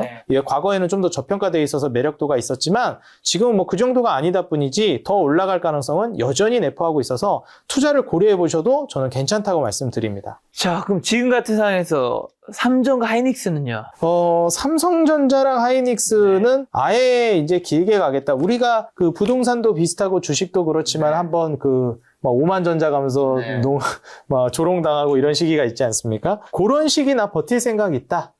그러면 저는 언제든지 들어가셔도 된다고 봅니다. 이익 대비해서 너무 쌉니다. 한국전력 같은 그런 개념이에요. 삼성전자 예를 들면 메모리 반도체 물량이 내년까지 사실상 완판되었다는 분석이 있던데 빅테크 기업들이 장기 공급 계약도 논의 중이라고 하는데 이런 것들이 각오가 달라진 반도체 시장 수급 구조 어떻게 보세요? 일단 앞서 말씀드렸듯이 이게 좀 투자가 멈췄으면 모르겠는데 하드웨어 기업들이 또 돈을 투입을 해버리고 있잖아요. 그러니까 이게 내년 문제가 아니라 내후년이나 이게 한 2029년까지도 가는 거 아니냐. 그럼 또 이제 걱정하시는 게 그럼 소프트웨어 기업들 도대체 언제부터 자금 회수하는 거냐 이런 얘기로 나오는 건데 그래서 제가 한참 몇 달 전부터 얘기를 했던 것이 하드웨어 솔직히 지금 들어가기 불안한 거 안다. 그러면 차라리 하드웨어가 당분간 좀 갈 것 같기도 하고 언제까지 갈지는 모르겠으니 하드웨어랑 그 다음에 소프트웨어를 좀 섞어서 사시라. 하드웨어는 조금 가고 있는 말이고 지금 나중에 갈 말은 소프트웨어니까 그거 두 개 섞어가지고 포트폴리오 구성하는 것도 굉장히 좀 현명한 그런 이제 투자 전략이니까 그렇게 한번 좀 저는 답변 제안을 주신 드렸어요. 거에서 추가 질문하면 AI의 핵심이 어쨌든 말씀하신 대로 하드웨어에서 소프트웨어로 넘어가는 시점이 언제쯤 예상되는지랑 이제 그때가 이제 하드웨어의 고점이라고 말씀해 주셨는데 그러면 그게 그때 고점이 되면 하드웨어는 이제 그때부터는 좀 꺾이는 건가요? 소프트웨어 가기 시작하면? 어느 정도 자금이 이동하는 관계에서 꺾일 거라고는 봅니다.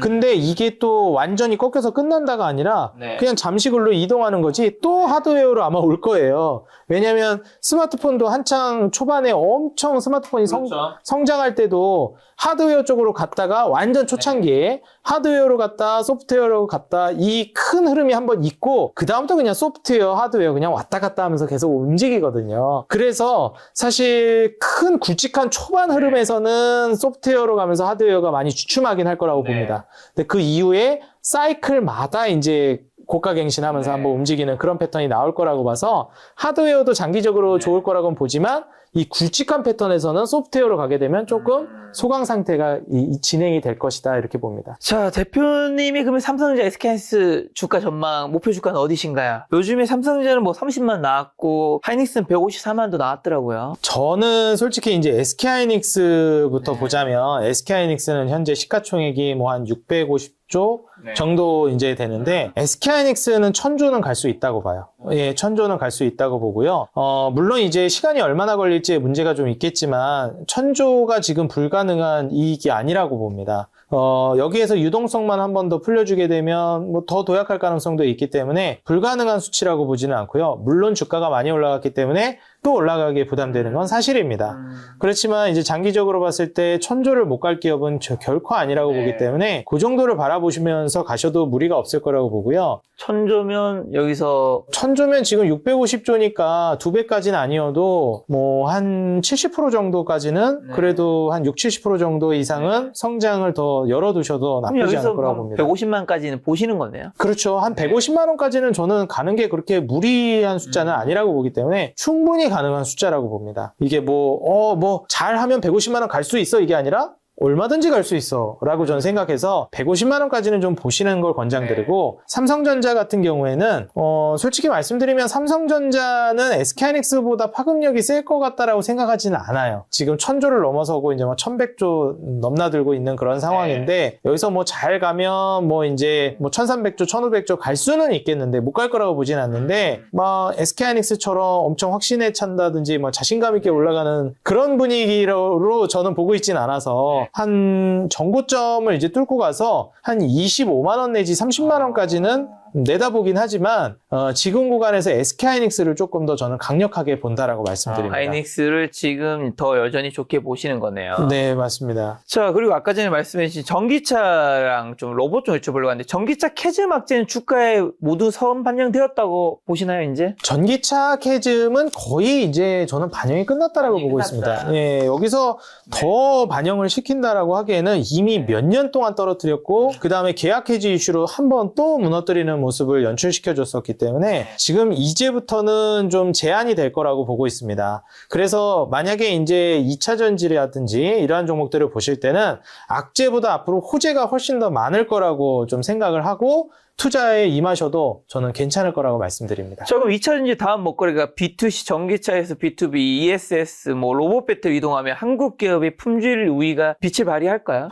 아무래도 제가 항상 말씀드렸던 포인트인데 원래 전기차 때는 이제 그 B2C 시장 고객들에게 판매해야 되기 때문에 이게 품질 물론 중요하지만 가격적인 측면이 굉장히 예민했어요.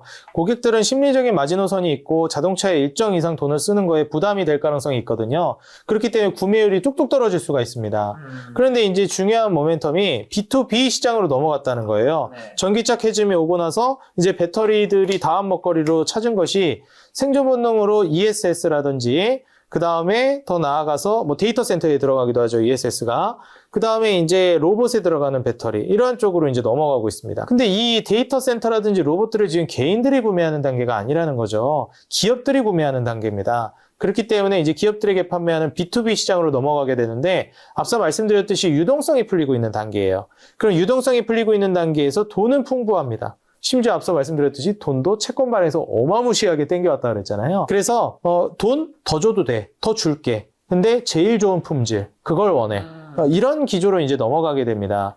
그리고 특히나 이제 뭐 공장에 도입을 하고 이러게 되면 결함 문제라든지 이런 것들이 굉장히 예민해질 수 있기 때문에 우리가 이제 ESS라든지 데이터 센터 분야에 있어서도 그렇고 그 다음에 더 넘어가가지고 제가 말씀드렸던 로봇에 있어서도 한국산 배터리들이 품질에 있어서 앞서 나가기 때문에 훨씬 더 경쟁 우위를 차지할 가능성이 높다고 봐요. 왜냐면 가성비는 당연히 중국에 밀리겠지만 품질 측면에서 앞서가거든요. 그래서 뭐 이걸 단적으로 보여주는 예시만 하더라도 현대차 그룹이라든지 뭐 거의 보스턴 다이내믹스나 그 다음에 이제 테슬라 휴머노이드 로봇에 탑재되는 배터리들이 각각 LG 에너지 솔루션이랑 삼성 SDI 이런 배터리 기업들이 탑재되거든요. 이것만 보더라도 전 세계적으로 지금 가장 유명한 휴머노이드 로봇 기업들 운영하고 있는 그 자동차 기업 두 기업이 테슬라랑 현대차 그룹인데 여기에서 각각 다 LG엔솔, 삼성 SDI 다 한국산 그 대장 배터리 기업들에서 공급받네. 당연히 이건 가성비가 아니라 품질을 중요시하고 있다라는 것이고 이제 앞으로 여기서 오는 시너지들 추가적으로 코스닥 육성 정책과 맞물리게 되면 코스닥 시총 최상단에 위치해 있는 섹터 중에 하나인 2차 전지는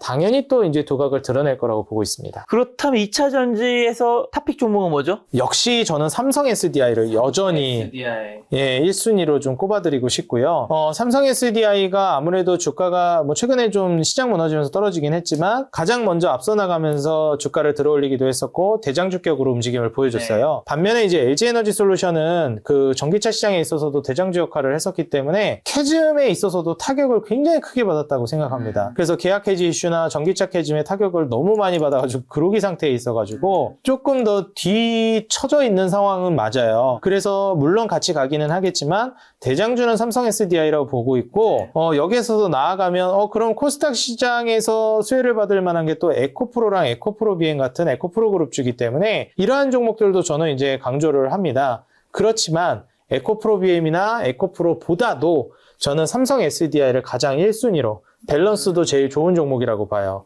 뭐 이익 구조라든지 그다음에 그거 대비해서 지금 저평가되어 있는 측면을 보더라도 매력적이거든요. 그래서 보시게 되면 삼성 SDI가 올해 이제 이후에 27년도부터 이제 흑자 전환을 전망하고 있습니다. 뭐 LG 에너지 솔루션은 흑자 전환을 더 빨리 할 걸로 예상을 하고 있기는 한데 LG 에너지 솔루션은 28년도 전망이 거의 지배주주 순이익이 한 7조 5천억 정도 전망을 하고 있어요. 그러다 보니까 뭐 단기 순이익이 7조 5천억이 지배주주 순이익이 한 2조 2천억 정도.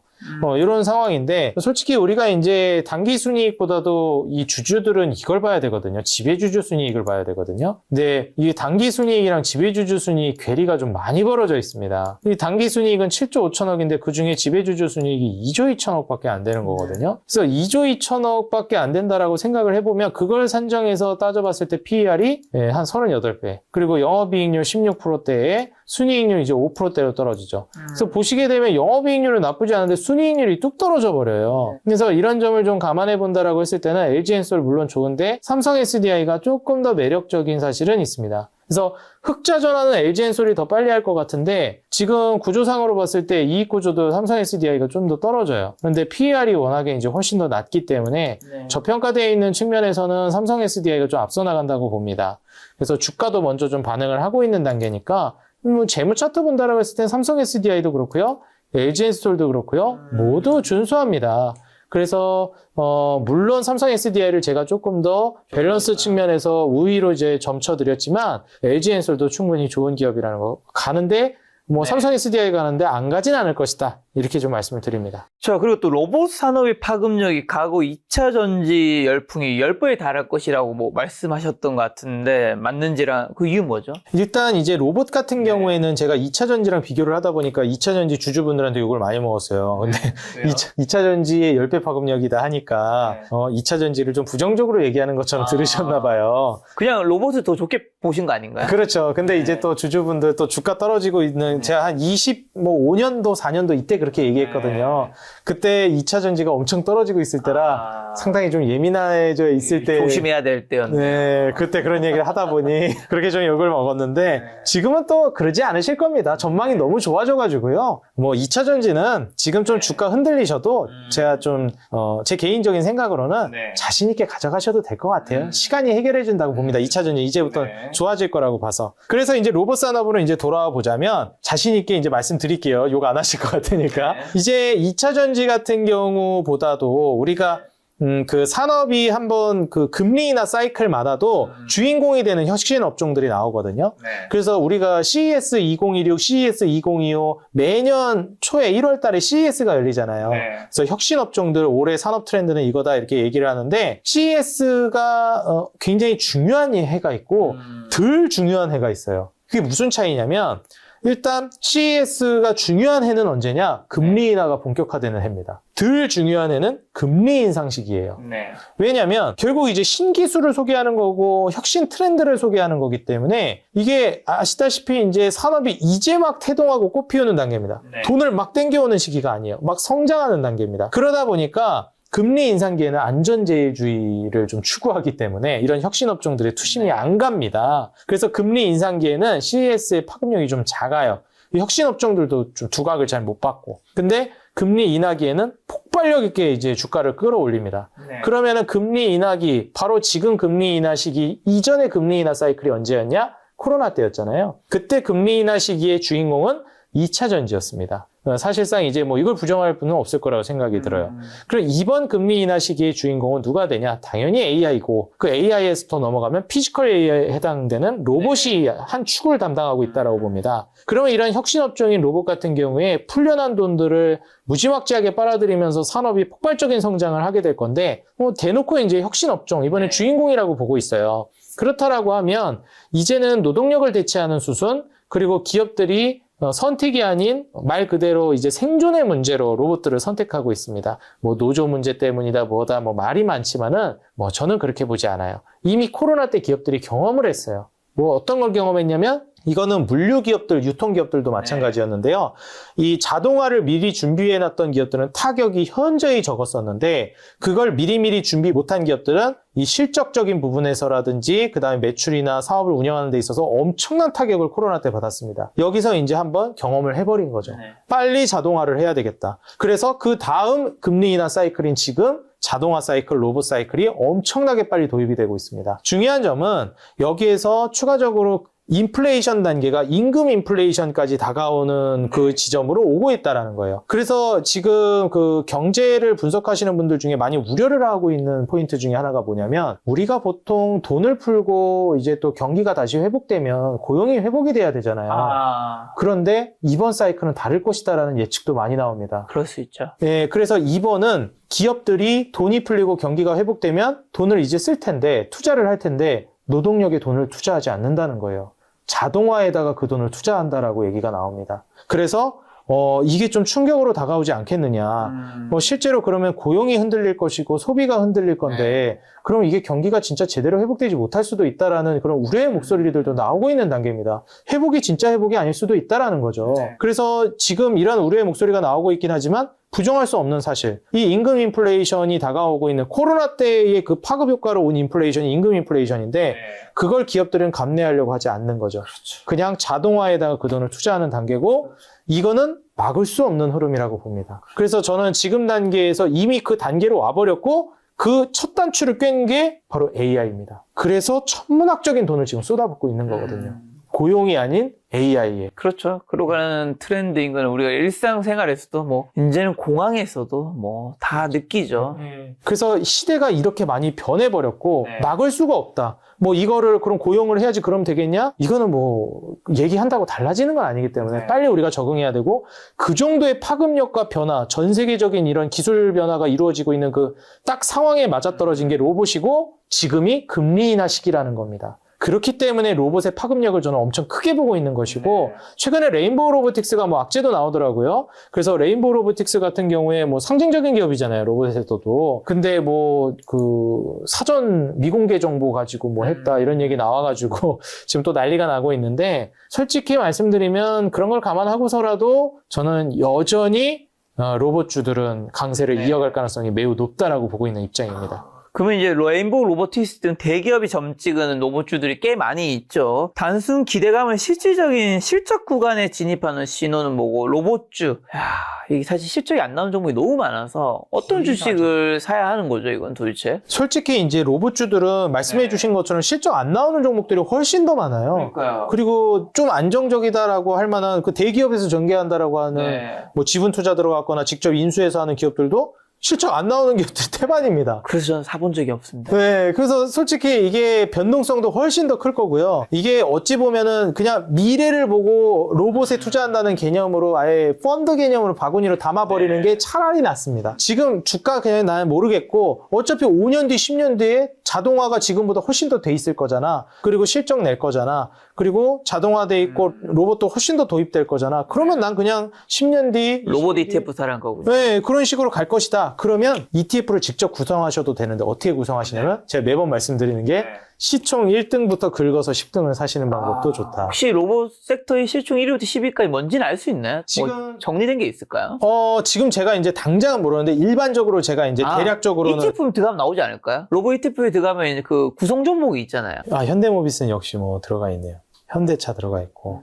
솔직히 이제 삼성전자나 이제 현대차나 이런 거를 물론 로봇으로 볼 수 있겠지만 네. SK하이닉스도 그렇고 로봇 모멘텀으로 움직이는 종목들은 아니다 보니까 솔직히 좀 이런 거를 포함시키는 기는 좀 그런데 네, 여기 뭐 레인보우 로보티스라는 거, 로보티지, 오토에 뭐 현대차, SPG, 두산 로보티스 이런 것들은 다 뭐 로봇주죠. 그렇죠. 그래서 사실 시총 최상단에 있는 종목들 뭐 순서대로 제가 알 수는 없겠는데 최상단에 있는 종목들은 당연히 레인보우 로보틱스가 들어가고 그 다음에 이제 두산 로보틱스 이런 종목들이 들어가고 그 다음으로 이제 뭐 유일 로보틱스라든지 그 다음에 이제 뭐 하이젠 RNL 이러한 종목들이 이제 시총 최상단에 있는 종목 중에 하나입니다. 뭐 SPG도 그렇고요. 그리고 이제 뭐 뉴로메카라든지 이런 종목들도 이제 시가총액이 많이 올라온 종목들입니다. 거의 1조에 가까워지는 이제 종목들이거든요. 그리고 로보티즈 이런 종목들은 이제 시총이 조 단위가 넘어가는 기업들이에요. 네. 그래서 우리가 이제 로봇주를 볼 때 시총이 그래도 조 단위가 좀 넘어가는 로봇주들 위주로 보시는 게 좋고요. 뭐 여기에서 클로봇 같은 경우에도 뭐 현대차 중심으로 좀 올라갈 가능성이 있다 얘기가 나오면서 조 단위를 넘어섰습니다.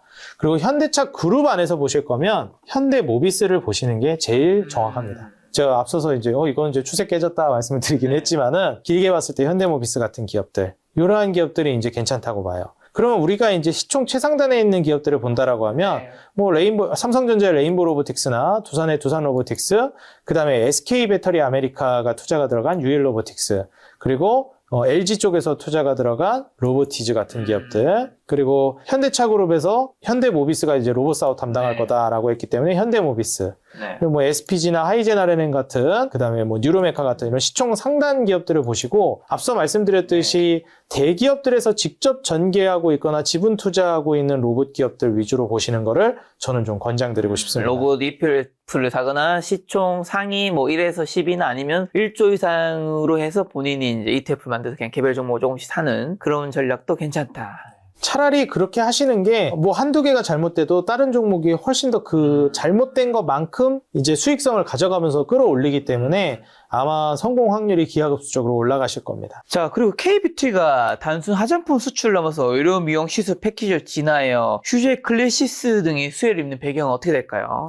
일단 이제 우리가 제약 바이오들이 새로운 먹거리로 또 활로를 뚫은 게 아무래도 이제 뷰티 분야거든요. 그러다 보니까 이제 뷰티 분야에 있어서는 앞으로 이제 제약 바이오 기업들이 뷰티를 접목시키면서 좀 올라설 가능성이 있고 실제로 실적을 많이 끌어올리고 있어요. 그래서 우리가 이제 휴젤이나 파마리서치로 많이 알고 계시는 분들이 계실 텐데 클래시스도 그렇고요. 근데 이제 새롭게 떠오른 기업들도 몇 가지가 있습니다. 뭐 예를 들어서 휴메딕스 같은 경우에도 그렇고 대표적인 게 이제 그 리투오, LNC 바이오에서 리투오라는 스킨 부스터를 출시했는데 이 리투오가 지금 이 입소문이 타면서 광고를 제대로 하고 있지도 않은데 품절 대란이 이루어지고 있다고 하더라고요. 그래서 LNC 바이오의 이 리투오를 기반으로 해서 실적 전망 자체가 상당히 개선이 되고 있는 상황이고요. 장기적으로 한 2029년까지는 이익 전망치가 계속 좀 끌어올려질 것으로 전망을 하고 있는 상황입니다. 이게 아이러니하게도 지금 LNC 바이오가 물론 최근에는 조정이 나왔지만 그 주가가 급등했을 때 그 파마리서치 분위기가 굉장히 안 좋았어요. 지금도 굉장히 안 좋고 이 파마리서치 분위기가 왜 이렇게 안 좋아졌냐면 실적 전망 보시면 아시겠지만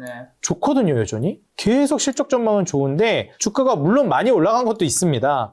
근데 이게 계속 꺾여져 내려간다라는 게 아무래도 이건 좀 그래도 너무한 거 아닌가 싶을 정도로 계속 빠져요. 왜냐면은 지금 그렇다고 해서 이 기업이 고평가도 아니거든요. 실적 전망을 따져보면 이익 구조가 막 40%대, 30%대가 나오는데 PER 막 13배 이래요. 그러면 솔직히 싸거든요, 이 정도면. 뭐 성장이 정체된 것도 아니고. 그런데 이런 기업이 지금 주가가 이렇게 계속 떨어진다? 뭐 어느 지점에 가서는 바닥치고 올라오긴 하겠지만 좀 과한 거 아닌가.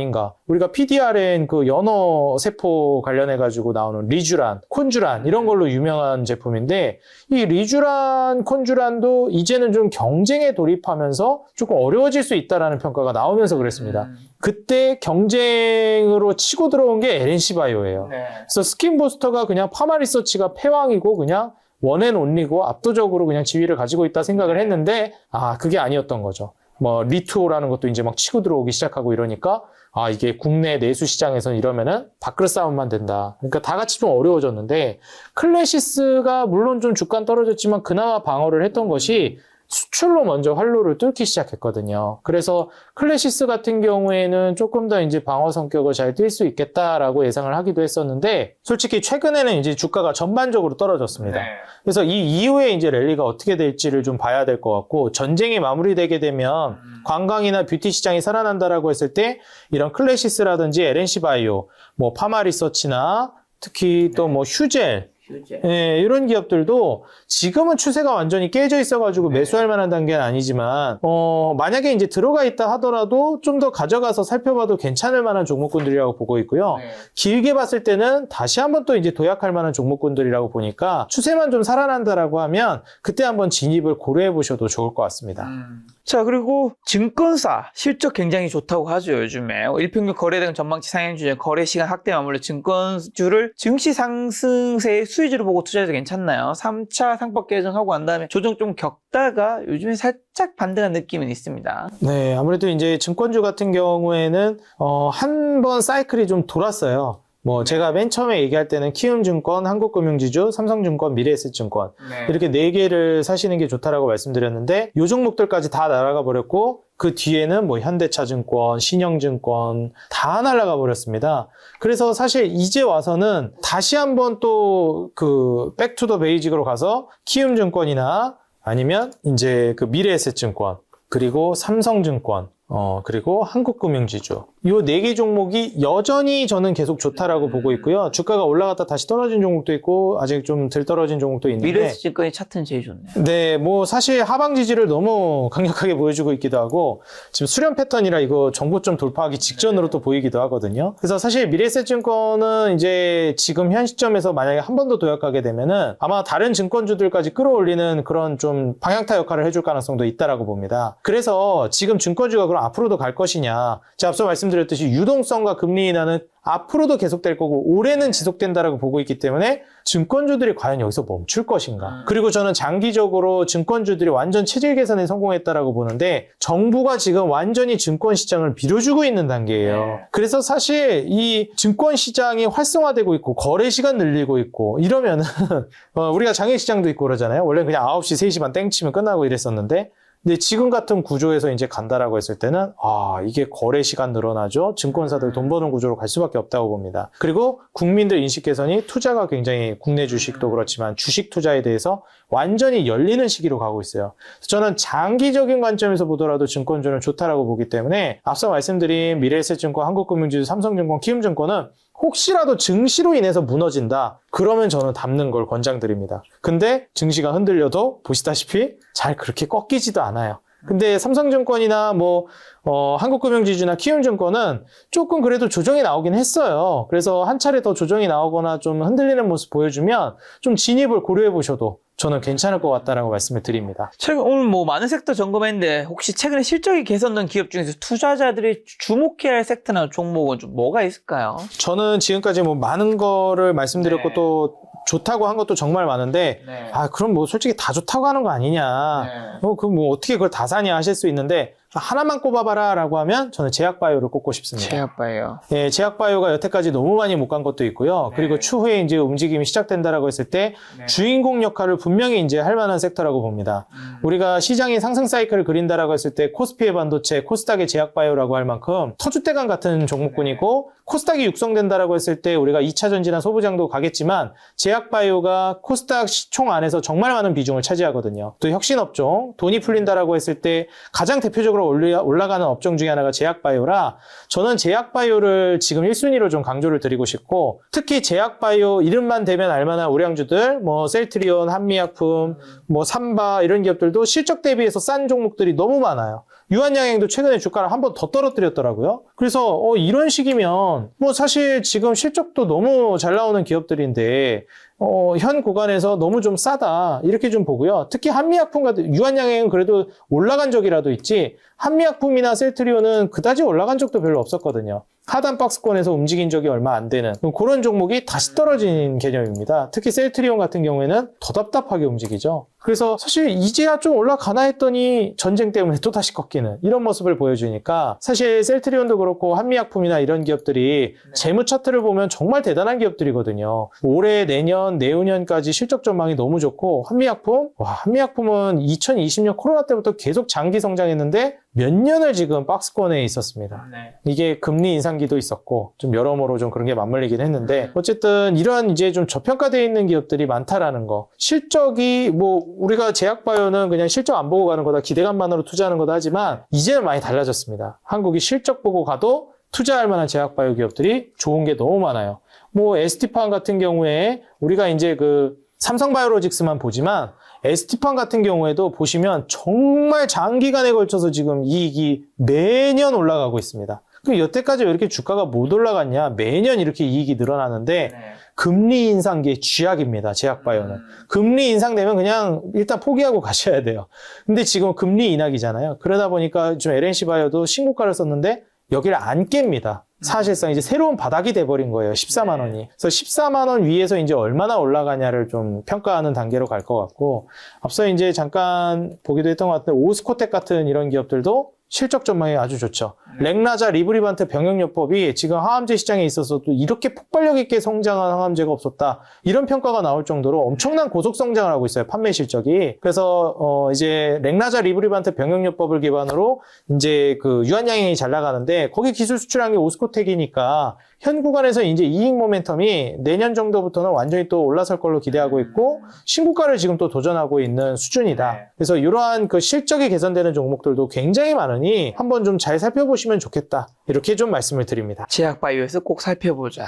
그리고 외국인들이 또 코스피 우량주에서 차익 실현을 한 뒤 코스닥으로 자금을 이동시키는 뭐 징후 같은 것들이 있나요? 역시 외국인 수급이 들어오고 나가는 걸 보는 게 제일 정확하다고 봅니다. 지금은 솔직히 말씀드려서 다 빠져나가고 있어가지고 좀 그렇긴 한데 불과 이제 며칠 전만 해도 시장 급락했을 때 코스닥 쪽으로 유입이 확 들어오고 코스피는 그냥 계속 빠졌거든요. 근데 지금도 마찬가지인데 코스피는 계속 빠져요. 외국인들이 계속 팝니다. 그나마 코스닥이 들어왔다 나간 거라서 조금 그래도 방어를 해주는 정도거든요. 그래서 이것만 보더라도 지금은 뭐 빠지니까 다 빠지는 것처럼 보이겠지만 코스피 지금 빠져나가는 거랑 코스닥 빠져나가는 거랑 비교해 보시면 코스피가 완전 폭포수라는 걸 확인하실 수 있습니다. 그래서 시장으로 돈이 유입되면 코스닥 쪽으로 유입이 되겠구나를 지금 간접적으로 어느 정도 우리가 유추해 볼 수 있는 지점이라고 생각이 들고 결국 다시 시장이 올라갈 때 진짜 어디로 돈이 유입되는지는 한 번 더 체크를 해보시는 게 중요하겠습니다. 지금 앞으로 증시가 상승으로 가면 코스피보다 코스닥이 더 갈 수 있는 분위기가 형성될 수도 있겠네요. 그렇죠. 아무래도 한 번 돈을 매도했잖아요.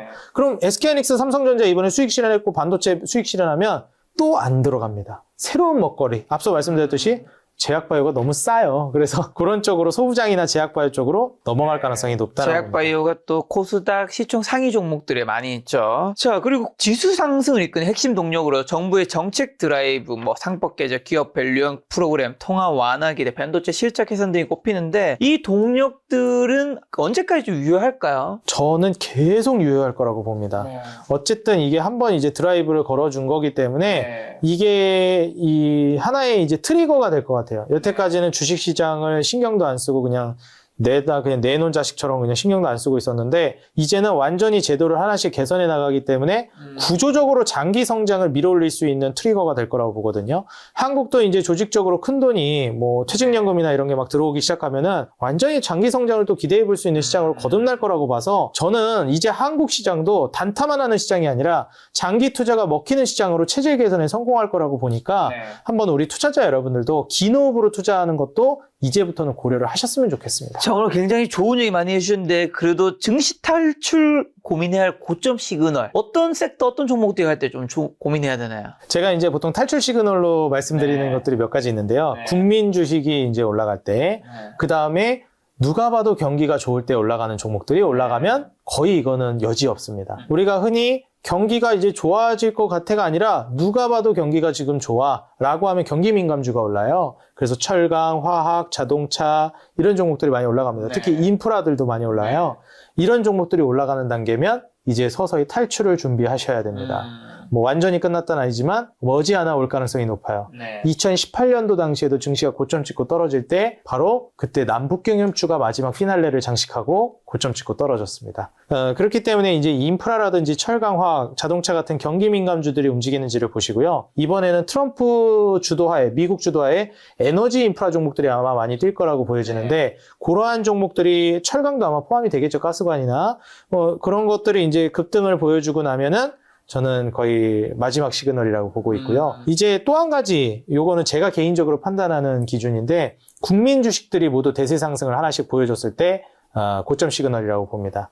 우리가 코로나 팬데믹 이후에 2021년, 22년도에도 제가 이제 증시가 좀 고점에 가까워졌구나라고 판단했던 기준 중에 하나가 있었는데, 은행을 갈 일이 있었어요. 네. 그때가 제가 여기 지금 같은 이 건물 사무실 쓸 때였는데, 그때 이제 은행을 딱 갔는데, 야, 네이버 아직도 안 샀어? 카카오 아직도 안 샀어? 빨리 사! 이러는 거예요. 일단 네이버 카카오 고점 시그널이고, 조만간 증시 이제 깨지겠구나. 그래서 제가 이제 여기서 하나 드리고 싶은 말씀은, 국민 주식, 삼성전자, SK하이닉스는 당연히 올라가 있습니다. 왜냐면 맨 먼저 가니까. 그 다음에 현대차라든지 수출 효자 품목들 있죠. 그 다음에 네이버 카카오. 이런 국민 주식들이 모두 대세 상승이 나오면 그때부터 조심하셔야 돼요. 그래서 만약에 네이버 카카오가 정고점 향해 가고 있다? 그럼 그때부터 이제 조금 조심을 하시는 게. 그런 식으로 따지면 삼성전자 하이닉스는 이미 갔고 자동차도 갔잖아요. 그럼 남은 게 뭐 많지 않은 것 같은데 네이버 카카오가 가면 이제 위험한 건가요? 그렇죠. 근데 네이버 카카오가 지금 안 가고 있죠. 심지어 현대차도 저는 아직 끝이라고 보진 않는데요. 왜냐하면 현대차가 자동차 모멘텀으로 올라가야 끝물입니다. 로봇으로 간 거였죠, 근데 지난번에. 그렇죠. CES 2016 로봇 모멘텀으로 프리미엄 받으면서 간 거여가지고 자동차가 잘 팔려서 자동차 모멘텀으로 현대차가 다시 반응할 때 그때가 이제 고점 시그널에 가까워진다라고 해석하시는 게 좋을 것 같습니다. 알겠습니다. 오늘 이찬대 대표님과 긴 시간 함께 했는데 마지막으로 현금 3천만 원 있는 분이라면 어디에 어떻게 투자하면 좋을까? 오늘 뭐 많은 섹터 나왔는데 좀 좋게 보신 걸로는 뭐 원전도 나왔던 것 같고 2차 전지, 뭐 로봇, 제약바이오, 그다음에 반도체 소부장, 뭐 그 외에도 뭐 좋게 보신 섹터라는 거 한번 좀 정리해 주시면서 어떤 종목 담아가면 좋을지. 솔직히 많은 섹터를 말씀드렸지만 지금 내가 신규 매수를 진행하겠다라고 생각한다라면 저는 명확합니다. 일단 내가 잘 모르겠다라고 하면 코스닥 150, 코덱스 코스닥 150 이러한 상품들을 투자하는 걸 권장드리고 싶고 이제 제약바이오 그 액티브 ETF 같은 경우에도 고려를 해볼 만해요. 근데 나는 이제 개별 업종이나 종목들로 파고들고 싶다라고 하시는 분들은 섹터를 딱 말씀드리겠는데 제약바이오랑 2차 전지를 1순위로 말씀드리고 싶습니다. 그리고 나서 2순위로 철강과 화학을 말씀드리고 싶어요. 이렇게 이제 구성을 하신다라고 하면 지금 현재 2단계에서 수익을 낼 수 있을 만한 섹터군, 그 다음에 마지막 피날레에서 경기 민감주가 올라갈 때 수혜를 받는 섹터군까지 누리실 수가 있기 때문에 신규 진입을 고려하신다면 요 4가지 섹터를 우선적으로 고려하시고 난 요것도 잘 모르겠고 종목 구성이 어렵다 하시면 차라리 코스닥 150 상품을 구매하거나 제약바이오 ETF 같은 것들을 이제 공략하시는 것도 하나의 방법이 될 수 있겠습니다. 뭐 제약바이오는 2차 전지는 다양한 종목 봤었는데 철강과 화학에는 어떤 종목이 있는 거죠? 철강과 화학 같은 경우에는 그 종목이 거의 정해져 있기 때문에 뭐 많이 보실 것도 없고요. 화학은 다들 아시다시피 이제 롯데케미칼 그리고 LG화학 그리고 하나솔루션 네, 이런 종목들을 이제 봐주시면 되고요. 솔직히 하나솔루션도 좀 올라가긴 했는데 최근에 또 다시 조정이 나오고 있어가지고 나쁘지 않다고 봅니다. LG화학은 뭐 그다지 올라가지도 않았고요. 그래서 화학주들은 장기적으로 보면 올라갈 가능성이 높다라고 봅니다. 그리고 이런 대기업들의 뭐 하나그룹의 하나솔루션이나 LG의 LG화학, 롯데케미칼 이런 걸 보는 것도 좋지만 이제 철강 쪽으로 간다라고 하면 거의 정해져 있죠. 이제 포스코홀딩스 그리고 현대제철. 네, 이게 이제 거의 쌍두마차니까 현대랑 포스코가 철강에서 그냥 쌍두마차거든요. 근데 굳이 더 보자면 이제 동국제강 정도랑 그 다음에 세아그룹. 왜냐면 이제 세아제강 같은 경우에는 그 가스관 수혜도 받을 수 있거든요. 알래스카 프로젝트 관련해서도. 그래서 그러한 포인트를 보면서 세아그룹이 좀 많아요. 세아베스트 지주나 세아제강이나 뭐 이렇게 몇 개가 있기 때문에 그런 세아그룹까지 포함해서 4개 그룹을 좀 보시는 걸 권장드립니다. 대표님과 함께 한 지도 벌써 한 3, 4개월 된 것 같은데 이제 매달 한 번씩 뵙고 있는데 마지막으로 3월에 투자 조언 한마디만 주고 가신다면 이제 또 4월에 뵙겠죠. 항상 말씀드리지만요. 지금 우리가 주식 투자를 하는 데 있어서 너무 이제 흥분하지 않는 것도 중요하고 너무 실망하지 않는 것도 중요합니다. 지금 전쟁이 났다라고 해가지고 주가 떨어진다고 너무 패닉에 빠지지 마시고 그렇다고 이게 끝났다라고 생각도 안 하셨으면 좋겠어요. 딱 3월은 쉬어가는 달로 정해놓고 이번 달은 매매를 잠시 좀 내려놓자. 이렇게 말씀드리고 싶습니다. 네, 이창대 대표님과는 4월에 또 다시 인사드리도록 하겠습니다. 올만의 여성님이 이창대 대표님이었습니다. 지금까지 소중한 시간 함께해 주셔서 정말 감사합니다. 오늘도 김 작가였습니다. 고생 많으셨습니다. 네, 감사합니다.